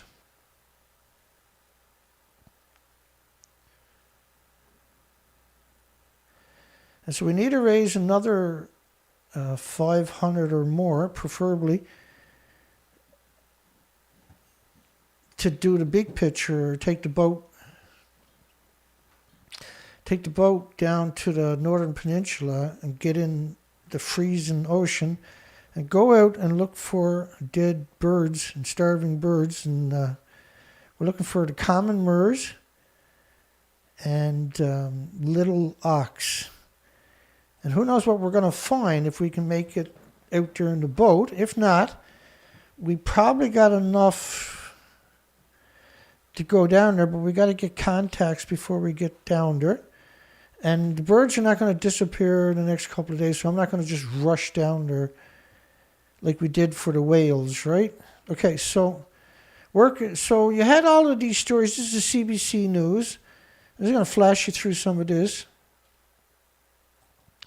Workers began removing fuel at the Fukushima melted reactor. The pools they're talking about are up there, and this is what it actually looked like. And I showed you the steam coming out of the ground at 10 sieverts in 6 places. You can't physically go there, right? Gizmodo, it's a major media. Nuclear fuel rods removed from the stricken, removed. from the reactor for the first time. And they're talking about reactors. They're talking about this building over there. The fuel pools are those depictions at the top. This is the reactor core. And so that's simply not true. But all the media came out at the same time. So work begins to remove the Fukushima nuclear fuel rod from a building that doesn't even exist. And especially building 3 is very fragile. It's still got a huge cooling pool on its roof, protected by nothing. The molten core has melted its way down onto the concrete of the containment vessel, but maybe into the earth. And if that collapsed, there would be a nuclear inferno. Okay, and so the picture alongside of her, this was Talking Stick TV interview. She was doing these interviews, and I was analysing them all, and I said, she's doing the same thing in each interview, where when it comes to the buildings, she pretends that they're getting fuel out of the pools or the buildings, which is absurdness. And she's wrote 14 books. And so ultimately, you realize Helen is not who you think she is. So that's the building she's talking about. It's a 100% fable. Now, we know it's a fable because this is the stump that remains. So when this went off, this was a huge... They felt the explosion 25 miles away, the Associated Press had reported. Once again, the fuel pools at the very top of the buildings. Nuclear fuel rods from Fukushima disaster, Reactor 3. So we had all these headlines coming out, but the reality was the building didn't exist. Removal of fuel and pool at Fukushima melted reactor begins. That was 2019. Again, the building actually doesn't exist, right? But the media was happy to come out and pretend, right? They showed these pictures of Shinzo Abe trying to look human. And when you watch the videos, this is what they were showing you. Now, when you look at the actual documentation to your left, what does the documentation show you? Well, it clearly shows you that.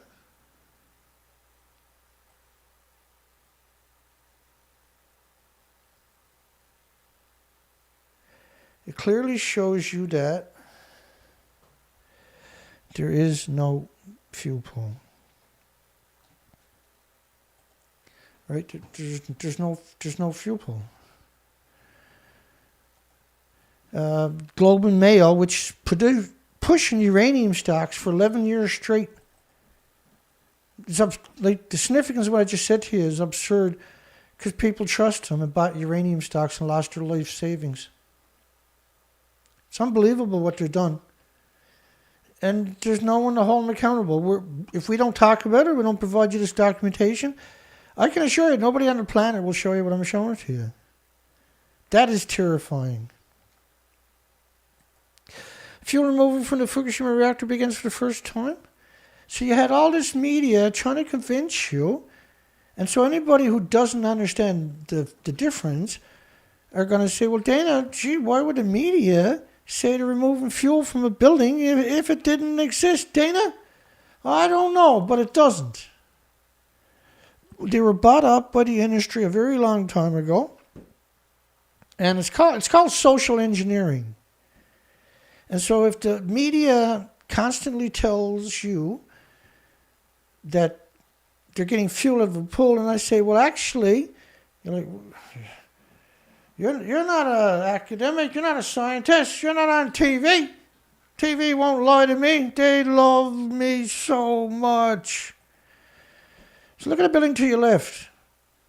That was a 190-foot high, 150-foot wide reactor. The fuel pools, which are depicted at the very top of the bad boy here, don't exist. Like don't is a very big word, but they don't exist. The hell you got going on now, Dana? I know, right? Because it wasn't supposed to do that. This was supposed to be click. Right? It's supposed to do that. This. That even. Does that make sense to anybody? This.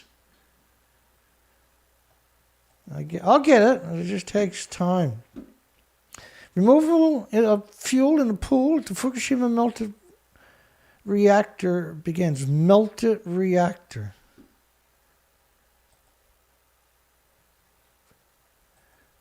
That's the scariest kind of brainwash, when all the media comes out and lies to you at one time on the same day. That should frighten you. Slow progress. I suppose so. The building don't even exist. Any progress is fast progress, isn't it? Fuel rod removal from Fukushima reactor begins 8 years after. They're talking about getting it from the pools at the top of a building that doesn't even exist. That's pure magic. That's what that is. Stricken Fukushima plant's dangerous atomic fuel being pulled from the site. So that's the cover-up. And I love this picture here where they take a picture pointed up. People in paper suits in front of multiple nuclear meltdowns, but in front of the actual Medusa. That's a Medusa. You get that close to it, you drop dead. They use remote control cranes. Or none. Like there's nothing going on there because everything is covered in that green. This is a reagent they sprayed on it to try to bring the radioactive numbers from the airborne down. Air news, yeah, they're getting fuel out of a pool that don't exist, are they? Yeah, that's great. How did you know I was going to say that? Just a lucky guess. Fuel removal starts at the Fukushima Daiichi 3. It's World Nuclear News. And you know they're going to lie to you. That's what they do. They're the World Nuclear News. Their job, 100%, is to manipulate you and deceive you and trick you and coerce you into ignoring someone like me. So they're convincing you they're taking fuel out of a pool, out of a building where there is no pool. Los Angeles Times. And that's the problem with the subject, is you got all of these major medias trying to convince you that the building exists when it actually... They won't show you that picture. Right? They're not going to show you that picture and this picture of the reactor showing you where the fuel pool is. They're going to show you the crazy whack job media. It's social engineering. It's not media, it's social engineering. Japan's tsunami-wrecked Fukushima nuclear power plant begins fuel removal. So you can see the big holes in the remainder of the wreck. You see those like holes up there? When you crate it all in, that's basically what you're left with. So there's a better idea. You can see this. You can't find a socket inside of this building that you could recover. First off, it's a lethal dose. Just standing right there is a lethal dose, for instance. Removal of the fuel from the cooling pool begins at the Fukushima Reactor 3. This is craziness, obviously. But that is your universities, that's your media, that's your government agencies. It's very monolithic. It's a military-industrial complex. You got United Nations propping all of this up. NATO's propping all of this up. These are misery machines by nature anyway. Fukushima News fuel rods removed International Business Times, trying to convince you to getting fuel from a pool that doesn't even exist. So you got all of these Hawaiian news telling you the same fable. You got CNN, of course. CNN, there's nothing CNN won't do. Global Mail, again, with more. You got the big shots on Twitter saying they're taking fuel out of a pool that don't exist. You got Eric Vandenberg, was cybersecurity, privacy, and tech leader, author, consultant, and speaker, and VP of cybersecurity. So here's a cybersecurity who you're supposed to have some faith in because they're supposed to be someone that does security, right? Telling you on purpose. And especially building 3 is very fragile. It's still got a huge cooling pool on its roof, protected by Try that again.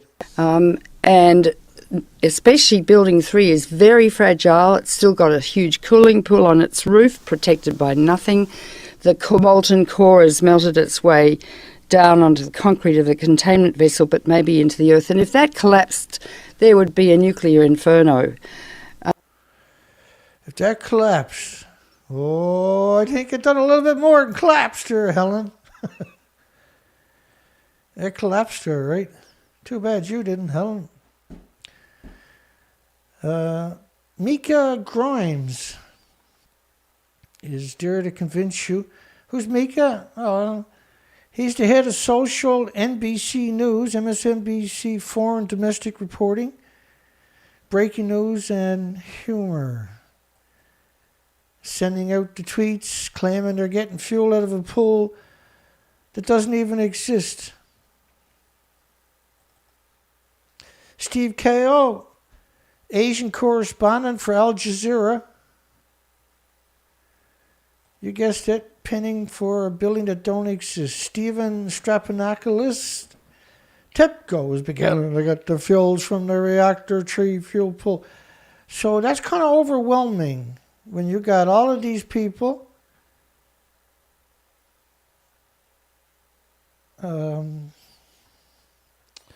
pumping the lie, right? Gizmodo again. So in their comments, they're always scumbags, eh? Rookie question, has the fission reaction been stopped at the Fukushima reactors? This is them doing that, right? And then they come back. Even spent fuel undergoes some fission as it decays. It is, however, not critical.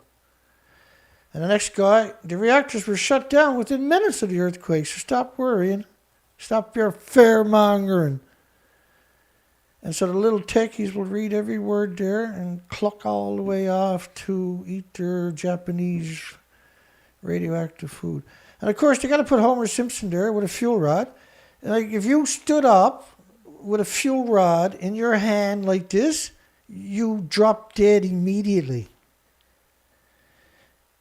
Right? Homer, it lands in his hood and he's driving down the road and it ends up falling out the window of his truck and everybody's happy. Everybody dies right away.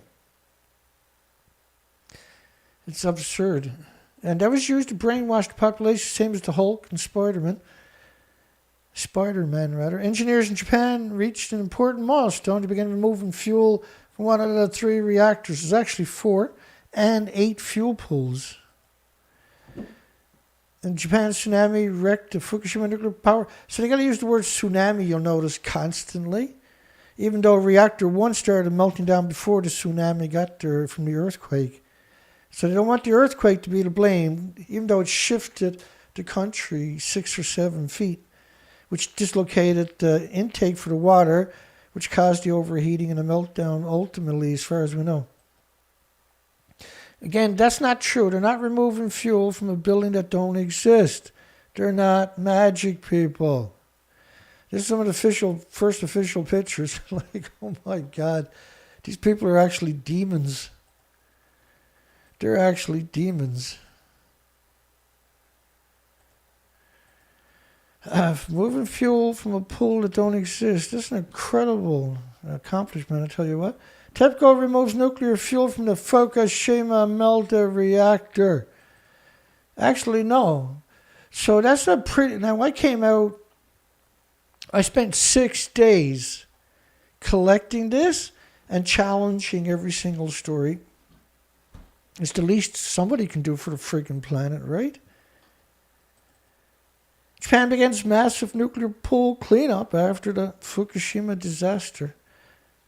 Obstacles to removing the fuel. They're just going to make it up as they go, right? The obstacle is there's no fuel pool. I suppose that's an obstacle, Dina. I suppose, yeah. Not really. Hey, George, you got the fuel into the pool yet? Take your time. TEPCO doesn't want us to rush anything. Operators of the Fukushima nuclear plant began removing fuel from a reactor that melted down in 2011. That's friggin' brilliant, you ask me. That's just wonderful. We got trolled tonight, did we? Nuclear industry trolling me tonight. We got 62 votes. Can the nuclear industry and humanity coexist? Really? 18% said no. Really? You mean I got that many pro-nuclear hangs out of my sight? Well, I'm just friggin' touched. That's amazing. The nuclear industry likes to hang out at my site. 11 of them are hanging out at my site and have proved it by voting no, right? Now, that's just one of the public relation firms with a bunch of ghost accounts. The nuclear industry is not going to hang out at a show called the Nuclear Super Scumbag Show, okay? They're not going to hang out here. That's not happening. They don't forgive or forget. They're just evil. Fukushima nuclear cleanup hits another milestone. Really? Japan begins removing fuel from a nuclear power plant. New Delhi Times. So you had media, the major media worldwide, claiming they're taking fuel from a pool that don't exist. Just another day in the kooky, batshit, lunatic world of nuclear, where up is down and down is up. Hi, Sandra. Remind everybody, except for the trolls, I suppose, that this is the last show on this site. We're stopping this site. Because of censorship, I opened a new channel. You can find the links. I'll show it to you again in the bottom of my description. Let's bring that up. So this is the video you're currently watching. If you are watching this later or currently, scroll all the way down and you'll have to click a box to unpack all of this here. Scroll all the way down. The very last link, which is that one right there, the one with YouTube, the very bottom, click that. And that's going to take you over to my new site where I now have 12 subscribers. We're kicking it over here. And I'll be starting to stream there tomorrow night because I've done a section of this video where I explained the censorship. And there's over 10 different ways that they have been censoring, including deleting my subscribers. It was amazing, the censorship against me. 3 thumbs up in the first 14 hours of last night's video. The video numbers didn't move for 14 hours and it barely moved. This is typical every single video, and so I articulated many different ways they were censoring me. And it's obviously done with a software. It's not somebody per se that's typically doing it constantly. They are there. And especially building 3 is very fragile. It's still got a huge cooling pool on its roof, protected by nothing. The molten core has melted its way down onto the concrete of the containment vessel, but maybe into the earth. And if that collapsed, there would be a nuclear inferno. I like to throw her on that nuclear inferno. You have no idea. Helen, the fuel pools are at the top of the building, not the bottom of the building, you twisted, sick, and sadistic human trash, you. Really are. Helen Caldicott really is human trash. I think it's striking that she lies in hundreds of interviews like that. That's an agenda, for God's sakes. You got to hate everybody and all the species to do something like that. And she wrote 14 books as an actual doctor, for God's sakes. And so it's not like she's stupid, okay? Not like she's gullible, not like she's naive. She just happened to be evil. And that's okay. Just live it, Helen. Don't hide away from it. I have so much documentation, so much incredible documentation. There can be no mistaking when I say things because I bring you the documentation. TEPCO is training workers to shift to spent nuclear fuel from March. This is 2019. They're claiming they're on top of the building. Look at that. That doesn't exist. So when all the media does that, all your universities do that, then what does that tell us? Really, what does that tell us? Sandra got the new channel bookmark. That's the right thing to do, folks. I wouldn't even bother subscribing to my channel. I just put me in the bookmarks because they're just going to, if you put yourself in the bookmark, they're probably, or the subscription, they're probably going to track you anyway.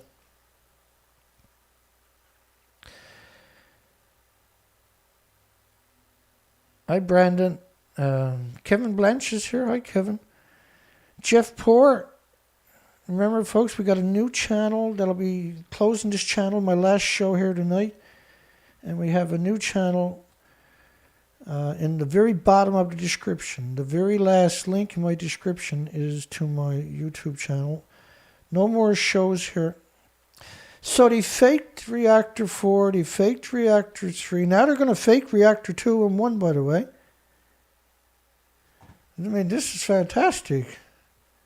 They should head on down to Chernobyl and Santa Susana next, shouldn't they? Memories of Fukushima are fading.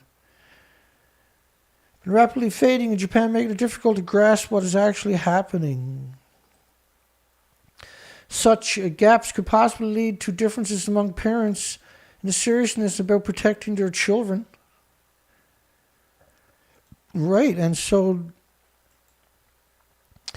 they only got lawyers telling them this and telling them that, and so they can't just put, because that's what you're led to believe your whole life, that you can put your fate in perpetual lie machine, right?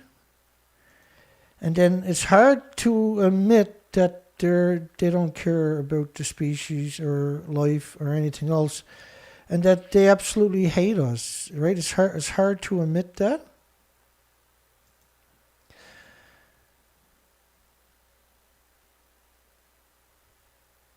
Yeah, let's play that Suzuki clip. Where's that to?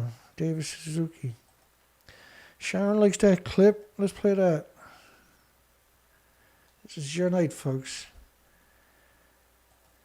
I actually feel a sense of relief that I'm starting a new channel. I'm optimistic that the censorship, I'm going to record everything in censorship-wise from the get-go this time. I'm just trying to break out into the population and have a conversation. I'm actually a good person, scumbag nuclear. Nuclear is just jealous because they can't be good people, see? Here, David Suzuki. Where you to, Davey? There you be. I got a few there. Which one are you? I think this is one of them. Oh, this is me. I don't show this one very often. Let's get on the big screen. This is David Suzuki. This is David Suzuki saying that if the building to the right collapses, which is already done, and it doesn't look like the building to the left, despite Megan Gunnarsson and Ernie Gunnarsson. Megan Gunnarsson was a spokesperson for the nuclear industry for 2 decades, by the way. That's his wife.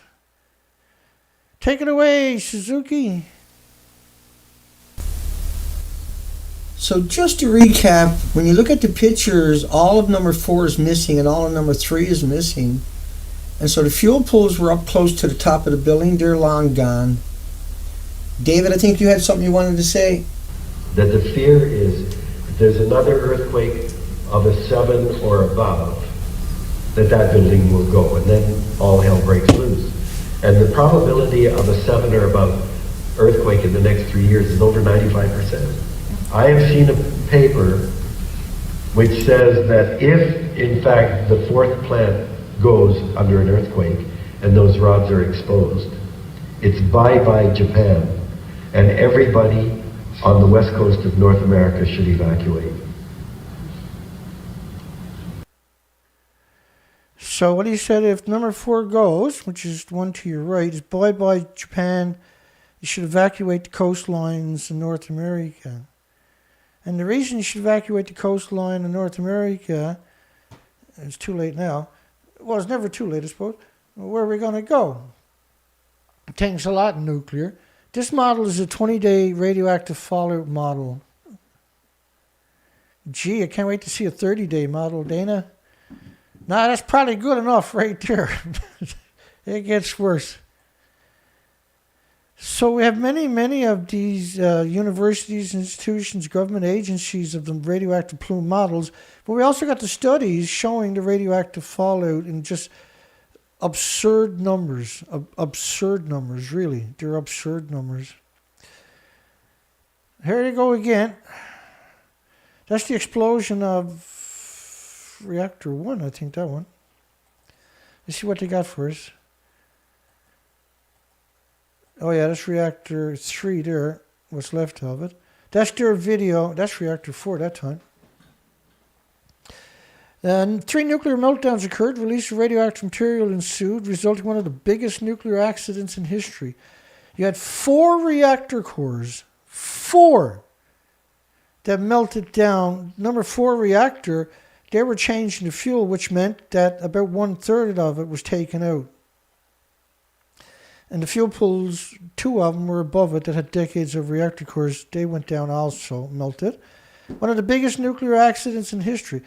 So how can a 200-ton reactor in Chernobyl be bigger than 4 reactors that are 720 tons each and decades of these reactor cores in the fuel pools and 2 fuel pools at the top of each of the buildings? Well, it can't, right? But it shows you worldwide, the media knows to say those particular words. TEPCO only allowed 1 pre-approved television camera on the tour. I had nothing to hide here. Television. They're not going to rat you out. In the final stretch of the road leading to the plant, a TEPCO guide ordered filming stop. So when you're finally getting to the plant, okay, that's enough of that. Turn the camera off. We don't want terrorists to see the terrorist. All of the buildings had blank, windowless facades. Many workers were arriving at that time. Some 1,200 TEPCO staff, 7,000 contract workers, the homeless, the destitute, the victim. They claim they're burning 7,000 paper suits every day in the incinerators. Yeah? Incinerators at a nuclear meltdown. Jeez, what could possibly go wrong there, I wonder? About 60% of the 60 to 70% are the Fukushima prefecture residents. That's not true either. So they're saying, like, first off, they closed 54 nuclear plants. You're never going to hear them say this is workers from the closed nuclear power plants. You're not going to hear them say this is nuclear scientists. There's not 7,000 nuclear scientists and academics and nuclear students. That's the remains, the rubble, the stump of Reactor 3. Also, Ono also made a heartfelt request. I don't think the world knows the true situation, so please let your audience know the propaganda we fed you today. In the final stretch of the road, TEPCO or guide ordered filming stopped. TEPCO ordered only 1 pre-approved camera, and he wanted that stopped before he got close to the reactor. So please tell him what you saw today, but don't show him nothing. Plummeting morale at Fukushima Daiichi's nuclear cleanup takes its toll. TEPCO waited for a bus at J Village football training complex. They're not employees, they're the homeless and the destitute and the victims of society. And they don't even have a toilet there. 2,000 workers, including employed by contractors, subcontractors, had estimated thyroid doses in excesses of 100 millisieverts, which is a shine. You're talking about a shine, see? Again, the Fukushima Health University set the standard for radiation doses to external only, no internal, denying there's radioactive fallout. So when you see millisieverts, that's deception. They're trying to, there's no radioactive fallout, you're just getting some kind of gamma emissions. And this is absurdism. Now, they brought in who else but degenerate scumbag, super scumbag, Jerry Thomas from United Kingdom. And in her spare time, she kills children with radiation in the United Kingdom. This is what she does for a hobby. And as a professional, she's out to manipulate and deceive the population. Worldwide, she does this. And so if they're from Imperial College or any college or university, they're going to cut your throat the minute you turn your back. So I'd be far more worried about the workers smoking than radiation at a nuclear meltdown. Really? You got to be some serious monster to say something like that. You really got to be some kind of disconnected subhuman species to do that to other humans. Newcomers are looked down on by the colleagues and don't really know how to do their jobs. Certainly sounds like nuclear scientists to me, Dana. Another worker spoke on condition of anonymity, said he had seen hungover colleagues. Think about this word, hungover. Hungover. Colleagues collapse with heat stroke just minutes after beginning work. No, you're seeing them drop from gamma shines and x-rays and neutron bursts. Evil. It's hard to appreciate how evil these people actually are. I know how evil they are. It's absurd. It keeps me awake every friggin' night. Most of the employees have no experience of working in conditions like these. It's unlikely to turn the decommissioning operation into a genuinely international effort. TEPCO's not letting no one in, starters. Once money from accommodation has been subtracted from the victims' wages, the laborers, the homeless, are typically left with a few thousand yen, which is next to nothing, of course, at the end of each day. In some cases, smaller companies withhold danger money, which is more than half the workers' daily wages. That's so heartless. That's what I really hate about this industry. They're just heartless. They really are. They're heartless for all the species and humans. It's actually contempt, eh? They actually hate us. They really do. They despise us. It's hard to appreciate until you're at this a long time. But they hate us. They actually hate humans and animals and insects and birds and puppies.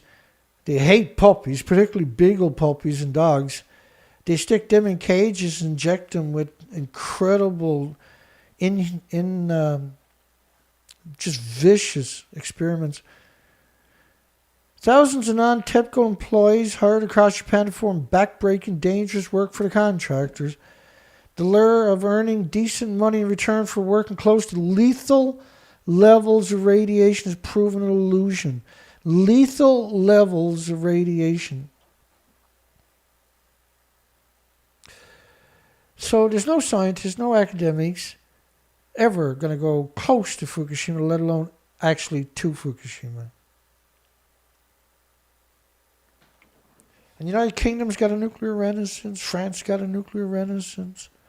Russia's trying to get all the impoverished countries to sign on. Renewables are just going to conquer all fossils, all nuclear power plants by 2026. According to the International Atomic Energy Agency, will be 4,800 gigawatts, which is more power than currently all fossil nuclear combined produce in new power between now and 2026. 2021, there was 333 nuclear power plants where the renewables came online. in the middle of the pandemic when everything was closed down. 291 gigawatts, which is equal to the current reactor divided up as 333 nuclear power plants where the renewable came online in 12 months of 2021. Online. Nuclear is the worst thing can happen to any planet. The poor pays forced growing numbers of men to quit, take up jobs decontaminating around the nuclear meltdowns, for which they earn similar money without much less exposure to gamma shines, X-rays, and neutron bursts. They have no choice but to hire cheap labor. Why? Because the nuclear industry is stealing the money before it even gets to us. Eh? They simply don't care. They're the wrong people in charge worldwide in the nuclear industries. Generation after generation after generation of inbreeding. Nuclear morons marrying the nuclear morons at these facilities, creating their own little entitled little monsters, and then they have children and they have little entitled children. Current generation has no human attributes whatsoever. Nothing. No offense to you, scum degenerate nuclear industry, of course.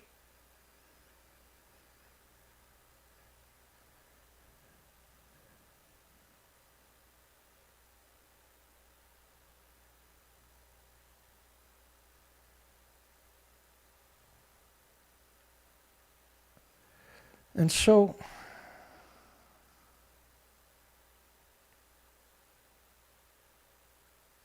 yeah, Kevin, I'll show you my new channel on YouTube.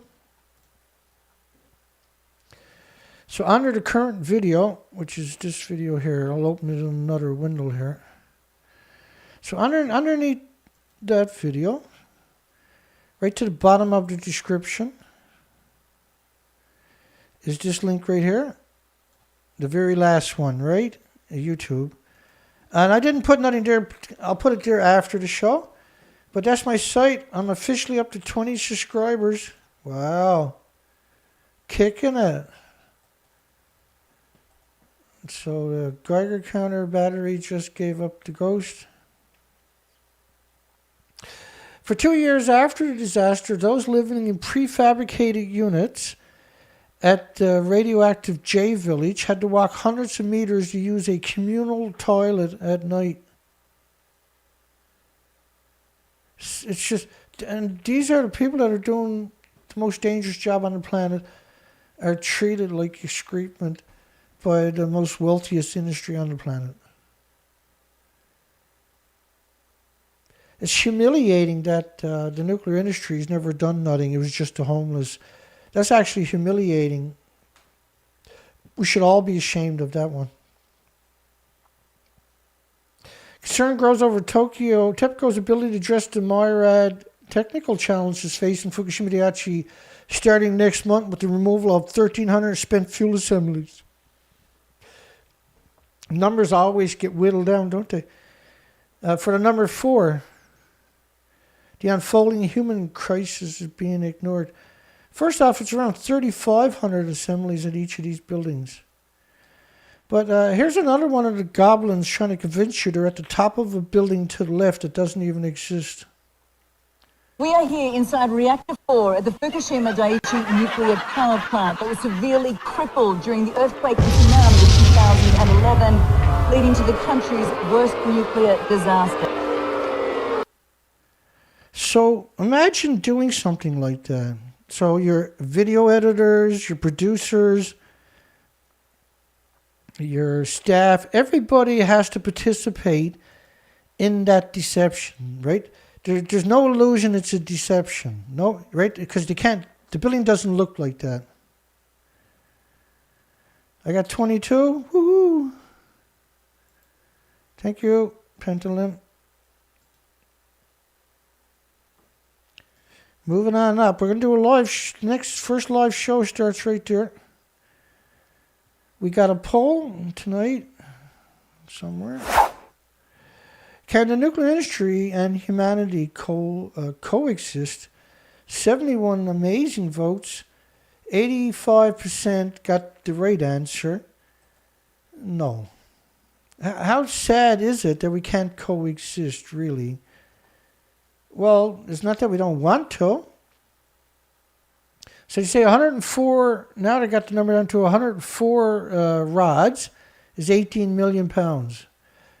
Right? So they keep lowering the number down. Now, the other three buildings they claim is 500 assemblies. Some of them are saying 500 rods. That the buildings are empty because they're pre-meltdowns, what they're claiming, right?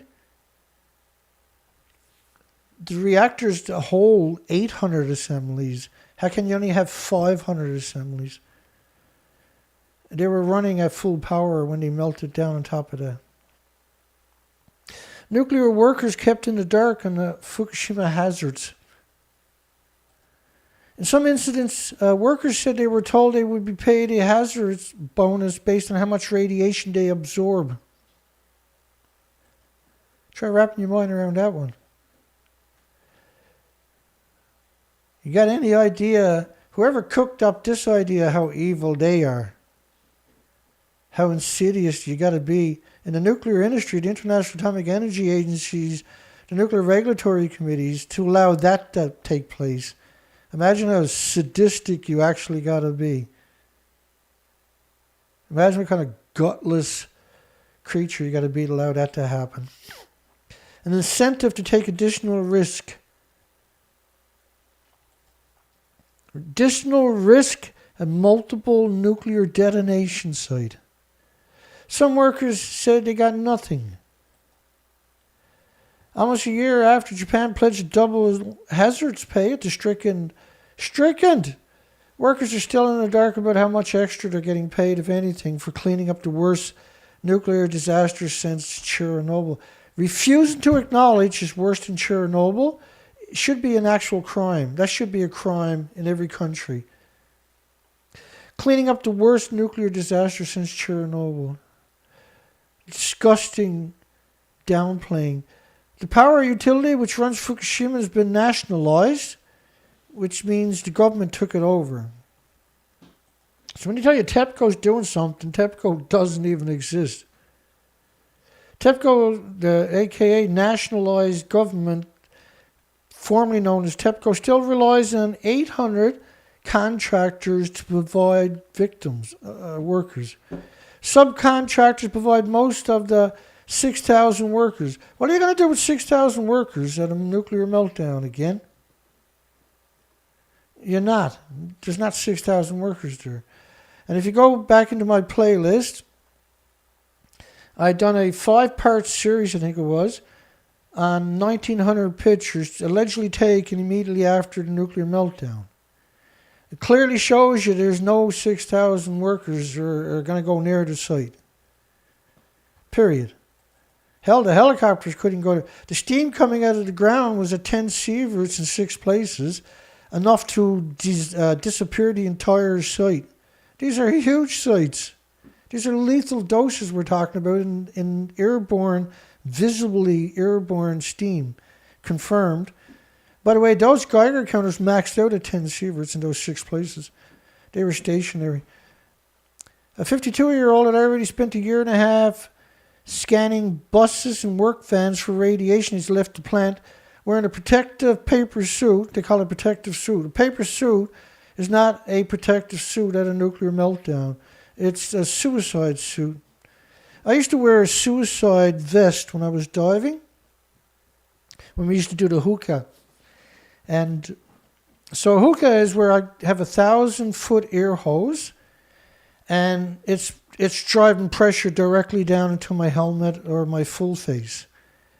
And I used to carry, by law, you have to carry a bottle of air on your back, and it's upside down, and you put a hose about this long on the handle with a hose clamp. That way you can twist it with all the bulky equipment you got on and everything, right? And so that weighs like 60, 70 pounds. And ideally, you replace that with some lead weights on the vest and get rid of the tank. But that's illegal and it's stupid, really, not to use it. But if you're doing it 6 hours a day on the ocean floor in adverse condition for up to 115, 120 days at a time without coming ashore, which is what I was doing year after year, then a suicide pack takes a lot of stress off your body, right? But if you get caught at it, it's a big fine and you can't dive for 3 months and they kick up a big fuss and blah, blah, blah, blah, blah. And rightfully so, you shouldn't be doing it. But there's a few of us would do it because you had no choice. Wearing a protective suit and mask, you work 9-hour shifts running a Geiger counter. That's one of the worst jobs you can have. And vehicles in a makeshift tent. So you got radioactive material coming into your tent. It's called bioaccumulation is what I'm referring to. But you're also talking about at a site where there's incredible gamma shine, X-rays, and neutrons all day regardless. He was paid $9 an hour. His job was to find no radiation. That was his job. They were giving him a Now, once your Geiger counter is exposed to high doses, it doesn't work. You got to get it recalibrated because it's radioactive. Abuses of the plant were outlined in a report by writers that exposed illegal practices in labor as well as the involvement of organized crime, providing the victims for the degenerate, sadistic, monstrous, hideous, odious nuclear industry. He said when Sakura asked for a pay rise to compensate for the increased radiation danger, he said a top manager told him it would be unfair to the others to pay him more. In other words, that was a good $9 an hour to be in a nuclear wasteland. I think all nuclear academics on the planet should have their hands chopped off because that happened. They don't deserve to be able to wipe their own ass anymore. No pun intended. I mean, I am the nuclear proctologist for certain reasons. And because I flush out the industry is what we call it. But I do it on a whole different level that nobody's ever done it before. And I do it all the time in an educational platform. And because it's friggin' funny as shit when you think about it, the nuclearproctologist.org. It also it's meant to break the ice, get someone to grin until you realize what's going on, and they're not going to smile, per se. Now, I have the gallows laugh, and you see me, just now, that's the gallows laugh. Because it's better than screaming, see? He had also watched another middle-aged worker, man he did not know, die in front of him with an apparent heart attack. None of the other workers knew how to revive him with a defibrillator kept in the break room, he said. He watched another middle-aged worker, a man he didn't know, die in front of him of an apparent heart attack. Remember the other story where the time about people going to the site for their first times and dropping? I got headlines of ambulances going to the site 10 times a day. Japan's homeless are recruited to clean up the nuclear disaster. Not scientists, not academics, not nuclear engineers or nuclear physicists. They ain't going anywhere near it because they're degenerate scumbags, because they're cowards, because they know better. And the thing with this story, it never stops, does it? So that's Reactor 3, that's the actual building. Here's the fake one, though. Fukushima dome roof takes shape, but radiation remains high. Media representatives walk on top of the number 3 reactor building at the Fukushima Daiichi nuclear power plant. Well, that's friggin' amazing. They're walking on top of a building that don't even exist.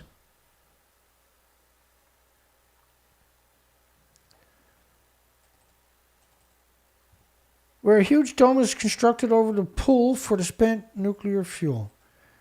And the pool is at the very tops of the buildings originally. The tops of the building doesn't exist. All right. We know this because we've been doing this for years and years and years. Video footage by blah, blah, blah, blah. High radiation still limiting recovering work at the Fukushima number 1.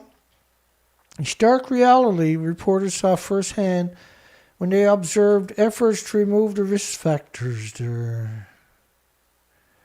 Media representatives were invited to the plant in December to see construction work, with the building of a domed roof was created off-site, brought in, set up with cranes, and killed a few homeless. Not many were used that we know about, because we got most. We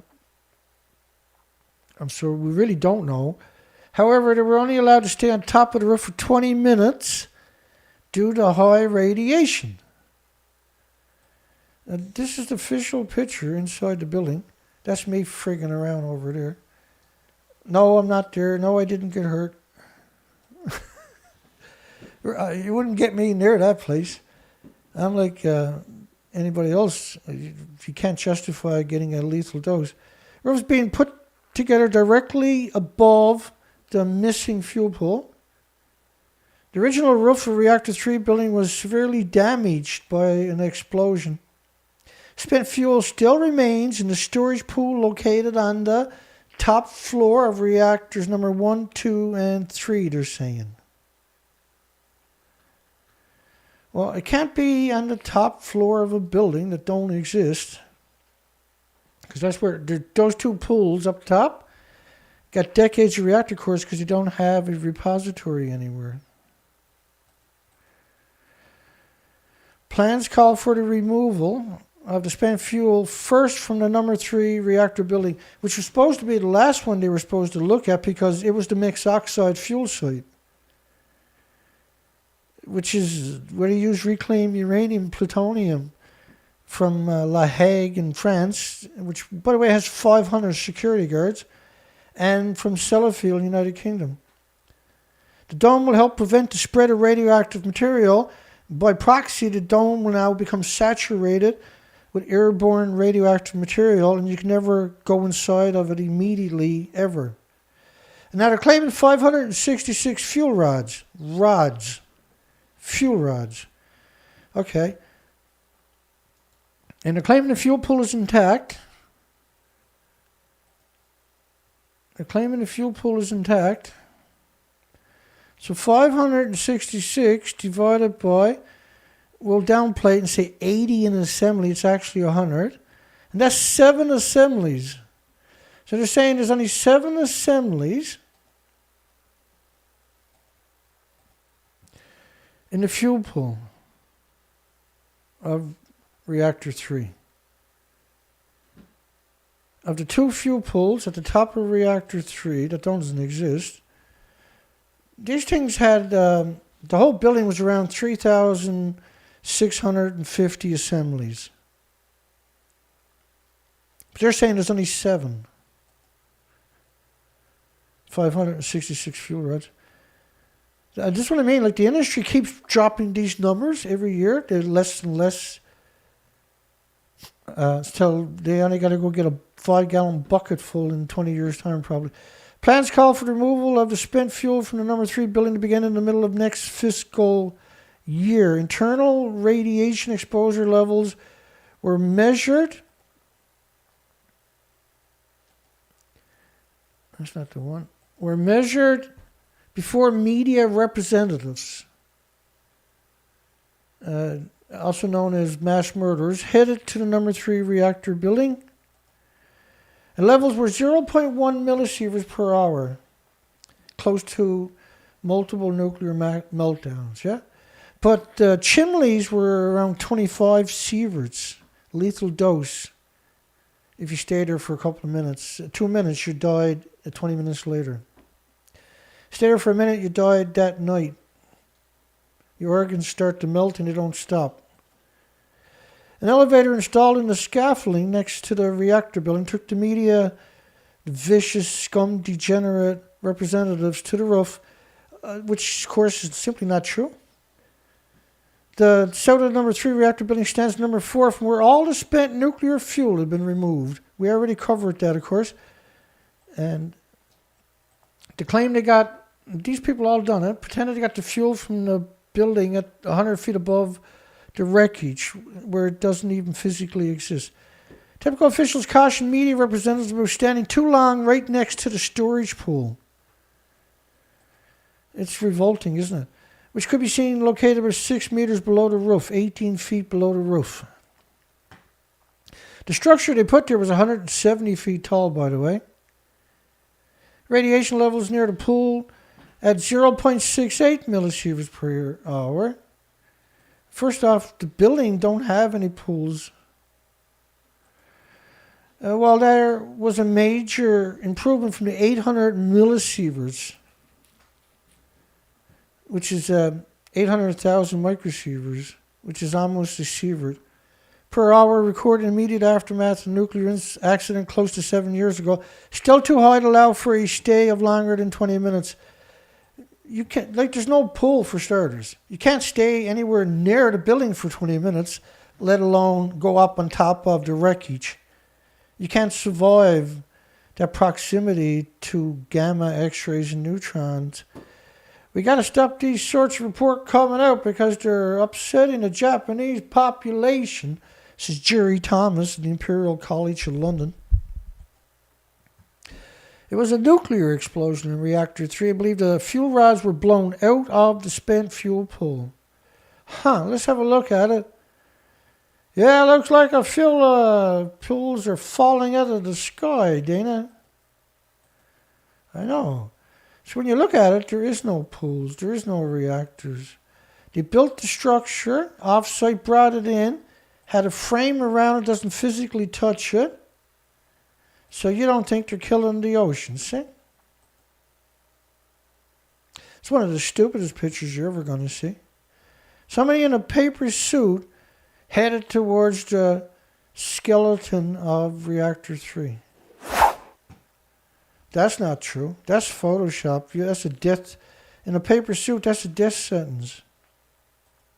So whenever I see these kind of shots, I go like, oh, please let that be high quality so I can jack it and zoom in. And sure enough, when you zoom in, see the roof of the pump house? This is the water side right here. I'm on the water side, going that way. You're going towards you is the water. So originally the building was completely destroyed. They bought in this cement truck that's not meant to pump water. See, cement is really, really thick, right? Water is not. So water is not going to work in that scenario. So they put a fire hose on it. They built this with cranes off-site, brought it in, laid it with cranes, laid the panelings on it. Now you can see there's nothing there. You can't physically walk along this ledge without getting a lethal dose. And when you zoom in on it, you see all this wreckage. Why didn't they clean that up? See? Well, we know because there's nothing left of the building. When you look at the building, now it doesn't physically touch the building. There's only a little stump left. Now they lay these huge panels. Look how big each panel is that size. But you can lay all the panels you want, but you still can't resolve the fact the reactor 4 is missing. Right? You can't. Right? There is no integrity. There's no infrastructure there. Right? It looks like that, but this is the official picture. Despite the fact that's actually what you're looking at. And there's only a stump left. This was built to manipulate you, right? There is no infrastructure whatsoever. You can't get near this building because of what has happened. Multiple nuclear detonations. And then pretending that it looks like this. Because look at that shape there. That's the ventilation shafts. Right? And so they built these tubes to mimic that structure. That was the point of doing it that specific way. Help wanted in Fukushima, low pay, high risk, and gangsters. They went to Fukushima to take a job at ground zero, the worst nuclear disaster again. Scientific America, the worst nuclear disaster since Chernobyl. He lasted less than 2 weeks. Said he was recruited for a job monitoring the radiation exposures, the guinea pig. In 2012, instead, when he turned up for work, he was handed off through a web of contractors, and to his surprise, to one of the Fukushima hottest radioactive zones. He was told he would have to wear an oxygen tank and a double-layer paper suit. Even then, his handlers told him the radiation would be so high it could burn through his annual exposure in just under an hour. He said, I felt cheated and entrapped. I have not agreed to any of this. And that's how the industry, the nuclear industry, the carbon-free nuclear industry rolls, baby. That's how they roll. They roll through humanity. And they take no prisoners. They exterminate all species. There is nothing sacred. The nuclear industry's entire legacy is genocide. Its whole essence is a genocide. Its entire history is predicated upon extermination, extinction.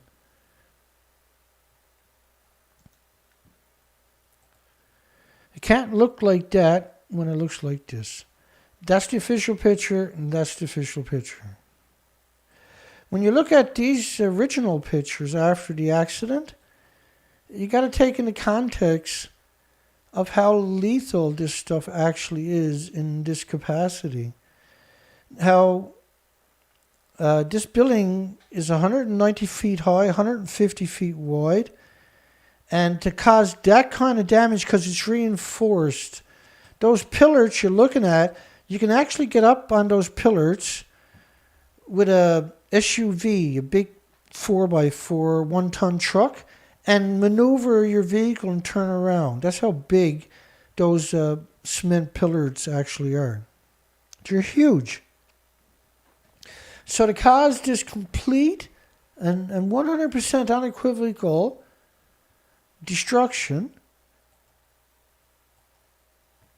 you can see the incredible amount of work. And so this whole infrastructure, this is Reactor 4, this whole infrastructure was there just simply to trick the world and con the planet right into looking here instead of at the actual what's really happening.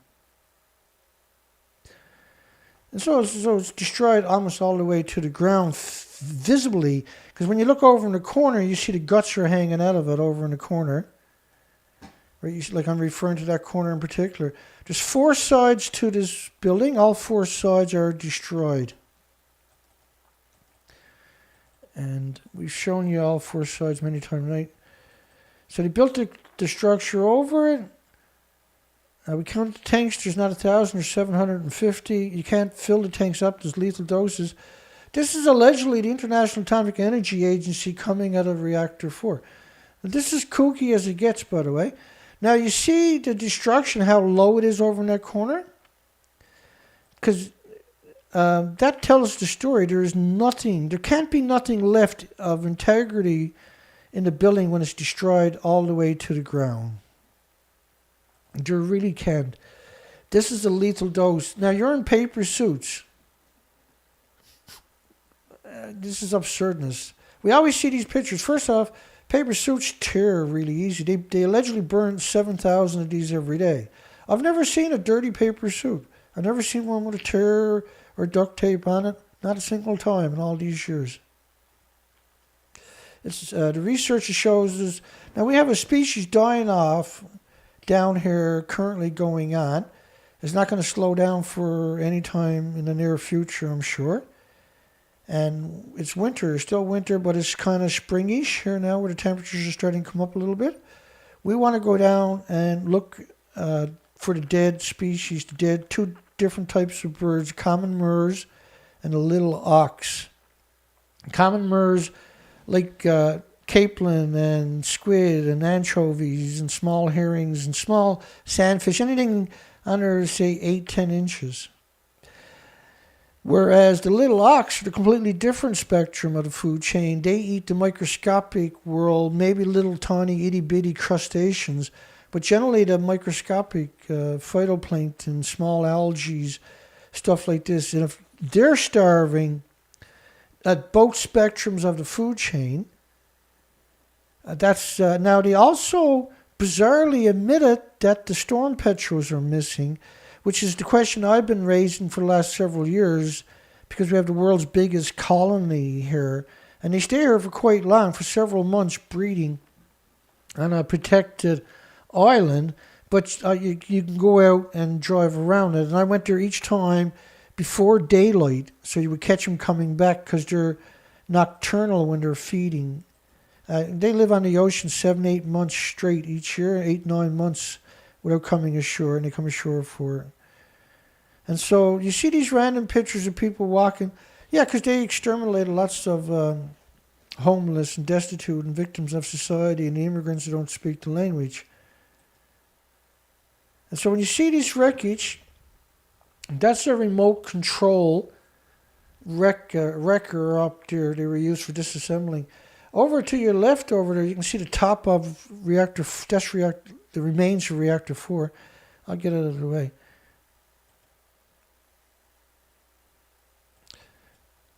It's hard to believe these are the 4 reactors of the apocalypse.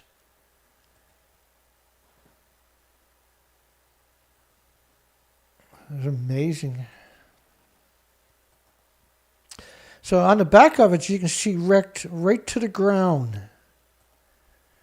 There's no mistaking how bad the damage was. And when they finally stripped it down, this is the remains of it. So it's extremely destroyed. When you actually look at it in this context, which is the proper thing, you can see the destruction hanging out, the bells, and it's just, there's nothing there bigger than a couple of feet. Everything is pulverized. This is part of the reactor core, and that's the top of the reactor core.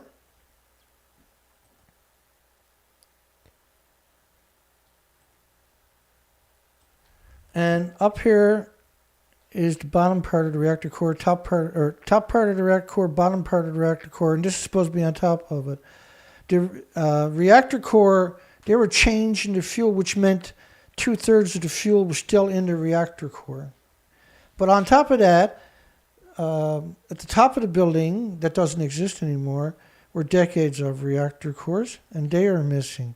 When you see the pulverized, up close, actual pulverization of a 190-foot building, now that's reactor 1 of somewhere else, but obviously this is not reactor 1 at Fukushima. But they claim it is, right? Some people do. You see the wreckage all the way to the ground.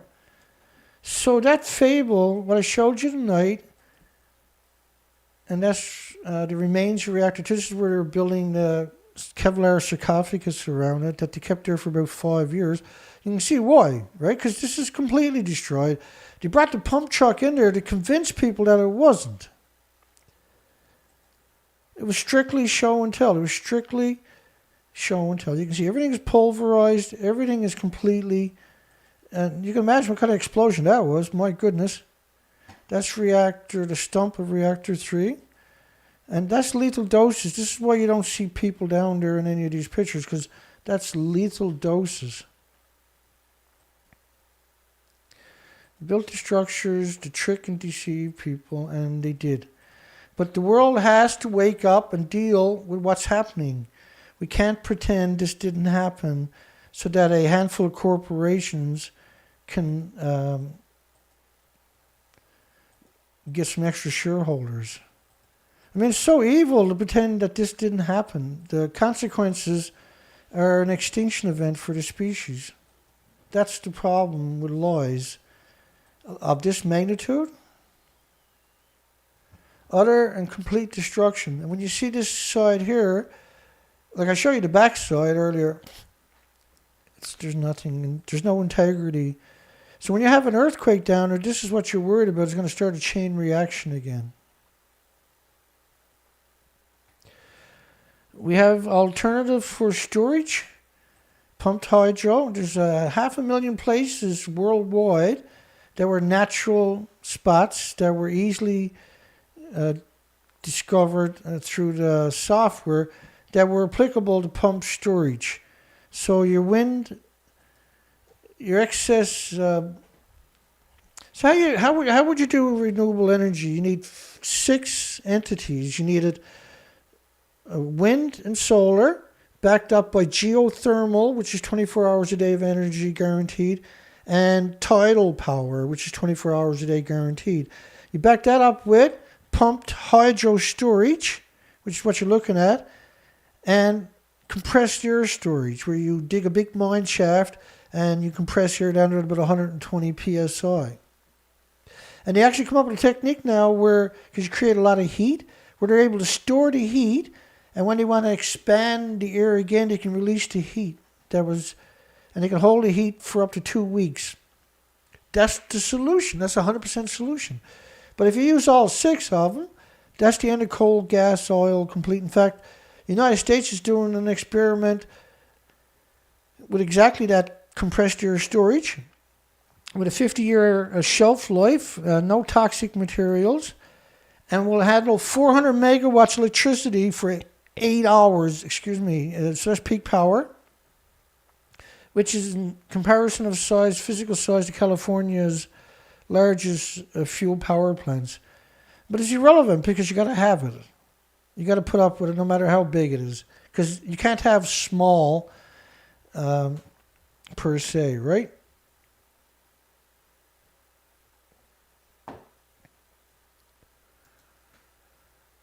Okay, so what are we going to do here? We're going to call it a night, maybe. And we're going to pick up tomorrow night. 7 hours ago, 76 votes, 84% said the nuclear industry can't coexist with humanity, which is absolutely 100% unequivocally correct. You have 58 thumbs up on our last video on this site. This is the last video. And I showed the censorship, the reason why I'm leaving this site. We have a new site, and I had to buy a telephone and get it up and functional in order to have a clean site that's dedicated just to this site. And it's just a chance that we can escape the censorship that I showed earlier, that we monitored now for the last several months, that they're using. It's absurd amount of censorship against me. No one's allowed to have a debate ever under any circumstances. I can't abide by that. The world has a right to know what's going on. So in 2020, there was 261 gigawatts, which is equal to 300 nuclear power plants with renewables, and there's only 440 on the planet in a 12-month period. So this increases every year dramatically, right? So last year, 2021, was 333 nuclear power plants worth of renewables, which was 291 gigawatts came online. So those who argue we've got to have more nuclear power plants to beat the climate emergency are clearly lying.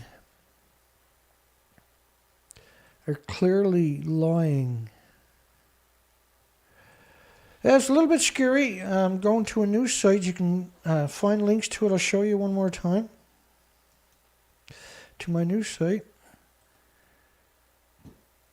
And so this is the video you're currently watching. You can scroll down. Power plants to beat the climate. Scroll down to the bottom of the description.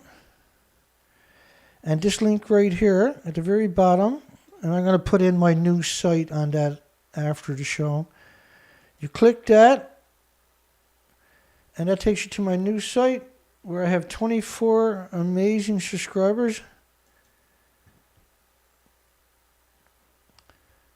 I have 24 subscribers, and that's where we're going to be streaming from now on, starting tomorrow night. We're currently raising money to go down because we have a bird wreck, a mass die-off of marine birds that are showing up emaciated over a large part of the coastline where I'm to, but ground zero is about 550 kilometers away. So that's time you get there and back without doing nothing else is 1,000 kilometers. And gas is $1.88 a liter right now, right? So we're halfway to our starter mark, which is 1,000. We have raised 500, and I can honestly say I'm thrilled that we made it this far, because it's been a tough. Trying to do this in short order is so tough, right? And because a lot of people just don't understand the significance, and can't blame them, see? And they don't know I exist, or whatever the case may be, per se, or they're just part-time checking in.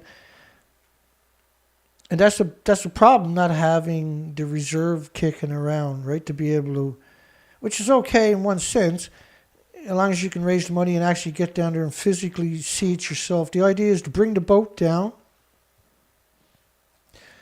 The idea is to take off with the boat somewhere when we raise the rest of the money, because you can't go short-handed. I can't go short-handed.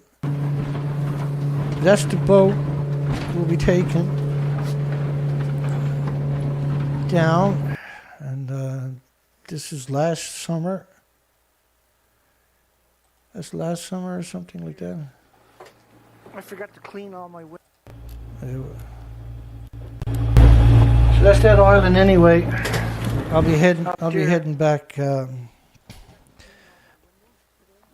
$1,000 to tow the boat 1,000 kilometers is going to be cutting it, actually, because you got to pay for launches. You got to pay to take it or launch it into the ocean. You got to have food while you're down there. It's a big ordeal, but we got a mass die-off happening right on our lap, and the right thing to do is to head down there. So I'm trying my best. Tomorrow night we'll be doing a live show, most likely another fundraiser. I'm going to do whatever it takes to get the work done. We have all the equipment, we have to fund it and fuel it and get some supplies, right? Nothing extravagant, we have all the equipment. It's winter, so you got to have, you got to play it safe, right? It's very dangerous as it is, but towing a trailer is much more sophisticated.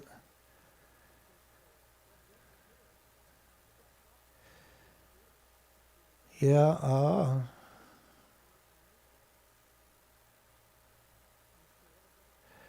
Okay, and so I remind everybody who might be just joining us how to donate. So this is the video we're currently on. This is the last video on this site. So if you go down through my description, after you're going to have to click and open all this up, the dialog box. So there's 2 links right here to donate. PayPal, and for the first one, directly to Dana. And the second one, you can use credit cards at my site. And there's right below the first picture, you'll see let the site load up. And right below that first picture is a donate button. And if you scroll down, you'll see the before and after, the videos they removed from my last channel. But you can see other expeditions that we've done. And all you gotta do is left or right of the picture, and you can scroll through the pictures. These are the before and after pictures of the west coast of Canada. It's an extinction event. We repeated the experiment many, many times, traveling by boat along the coastline for 4 to 5 months a year, and the species never came back. You should download all of these pictures, make a little book, and drop it off at your local doctor's offices and chiropractors and community centers, and just leave it there in the bookshelf with some descriptions in it.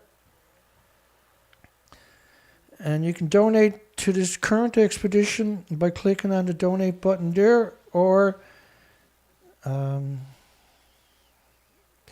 you can also go over to my YouTube channel by clicking the very last link, and I'll put some more words there. We're up to 26 subscribers. And hopefully this grows over the next couple of weeks. It's pretty scary having to abandon my new channel with 800 plus subscribers on it. But that's the right thing to do, right? If the censorship is too much, we got to try to break out of the censorship. And in desperation, probably at the worst possible time, I'm going to try to do exactly that. The boat's name is the Intrepid, which was a name that was picked from a comment section that we had a vote on it, and kind of took on its own life, and everybody agreed the boat should be named Intrepid, and that's what we named the boat. Was Sharon, was the Intrepid. So that's the end of the show. 84 votes. We're going to end the poll in about a minute. 84 votes out of 77. 84% out of 77 says the nuclear industry cannot live in harmony with humanity. They can't coexist. And that's the appropriate, sadly and horrifically, that's the right answer. And the die-off we're seeing right now is because of Fukushima, is the reason we need to get there and research it. And so we're halfway there. I'm hoping that we can raise enough money. And if not, well, hopefully I can get close to where it's happening. The major die-off is happening, at least see it for myself. Even though it's a big can of whoop-ass I'm opening up. Because by rights you need 3,000 or 4,000, right, to go pull this off. And it has to be done is the problem. I'll do it with 1,000 if I got to, right? It's absurd that I got to do it a struggle. It really is, because we built this operation, but the industry has boxed me in, and we can't. They took down my site with 24,000 subscribers last year.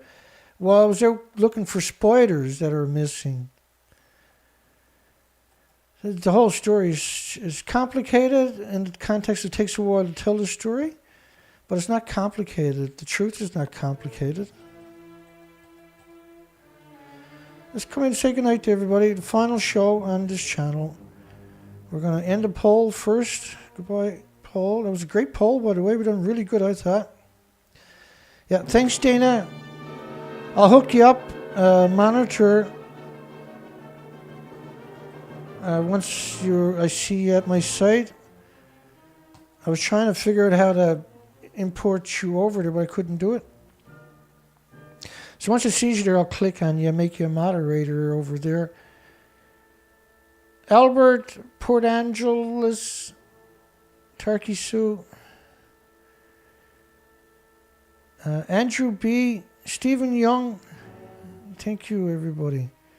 Obsolete Optics, a little bit sad, giving up this site, I really am. Not a little bit, I'm just heartbroken. I got to walk away from the site. All the work that went into this site to get it up and running again. Let's hope it works. Sharon Spaulding. Thank you, everybody. Don Vincent. I'm just going to scroll up. I'm going up instead of down this time. Albert, Peaceware, Sandra Churchill. Good night, everybody. Alex was here, I see. Hi, Alex. You're still out there. Fukushima is a nuclear weapon. Wow. Good comment. Alex Bachman chiming in. Alex managed to get over 1 million subscribers, man. You gotta like it. He actually done a really good job on his Fukushima presentations years ago. It's hard to do that, see? So I respect that.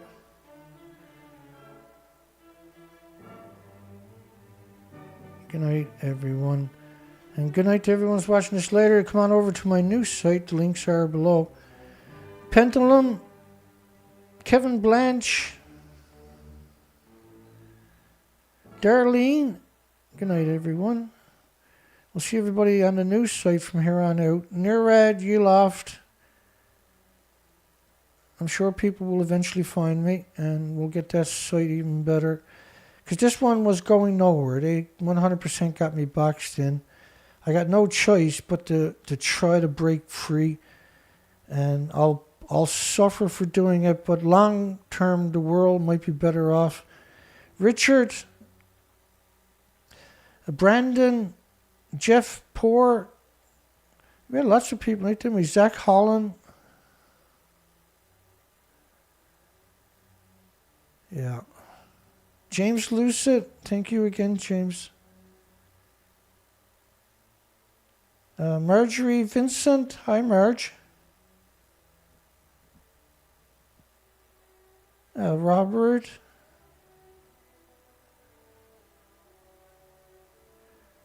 Yeah, a little nostalgic, a little sad that we're closing down this site and moving to another one to have to start over from scratch again. Really, like, my nerves are shot. They're literally shot here tonight. I want to get down and see the die off myself. I want to see if they're emaciated myself. It's the right thing to do. Chet Austin, thank you. So I'm going up through the comments. We're almost up to the top. And because we've been going for a few hours, I won't get all the comments, unfortunately. I seen Colette was there earlier again. Colette, thank you, honey. You're awesome. Really appreciate it. And you kicked off the fundraiser. And so we're up to 500 now. That's something awesome, by the way. Now, you know, I know the die-off's closer too, right? So I'll figure it out. Christian Boyce.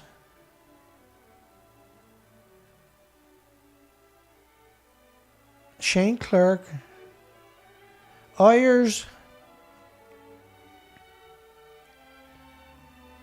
Almost up to the top. I'm coming back down to the bottom any second. Oh, there we are.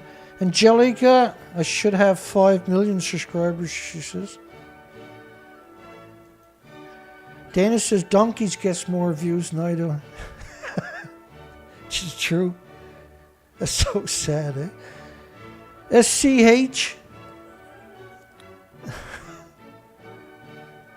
Alex Bachman, yeah. Did I get everybody? Yeah, you're welcome, Alex. Super happy, man. You got a break. Really am. Kick ass, my friend.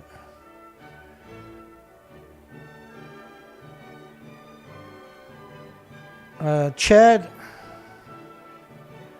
That's it. That's all she wrote for this show. So my new site, this is the last show on this site. My new site is below in the description at the very bottom. I'll go in after and say link to my new site. I'll probably bring it up to the top of the page also.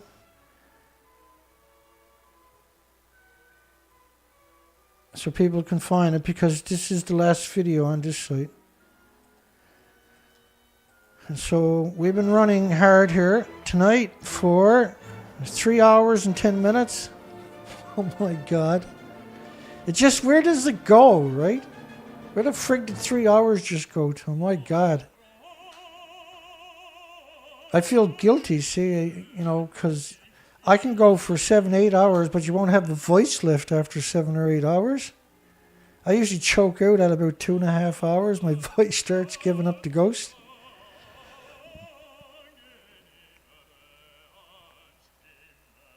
Yeah, it's a new site on YouTube. It's at the bottom of my description under the video, SCH. The very last link.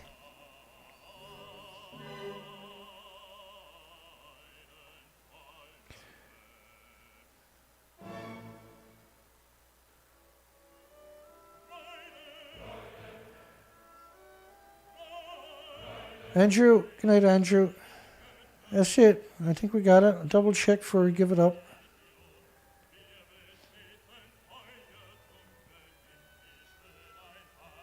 "28 people are signed up," Albert says, to my new site. That'll grow by tomorrow. That'll grow over the next couple of weeks. And it'll be live from there tomorrow night anyway. Fresh site, fresh phone numbers. There shouldn't be any restrictions on that. We'll see everybody there tomorrow night. God bless everybody. Hugs for everybody. And thank you to everyone that was in a position they could donate. We need to do it, and so let's get it done. I don't think we're asking for very much when you think about most of it is strictly for gas to get there and get back, right? I don't know. Tomorrow night we gotta raise the rest of it. If not, we gotta do it on Sunday. Let's get her done anyway. Hugs for everybody. We'll see everybody on the other side. Please join us at the new site. You'll find the options. God bless and hugs for everyone. Take care, folks.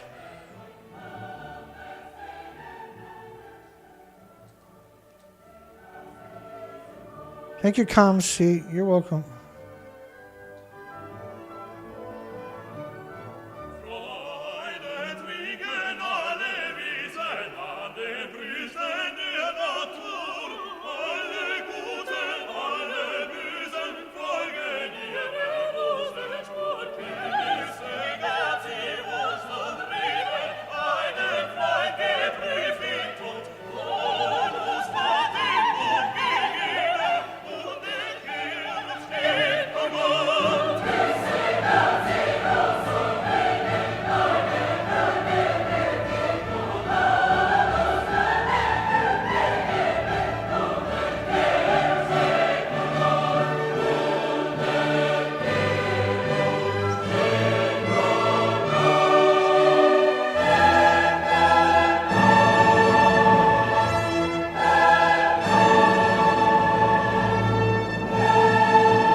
Take care, folks. We'll see everybody soon.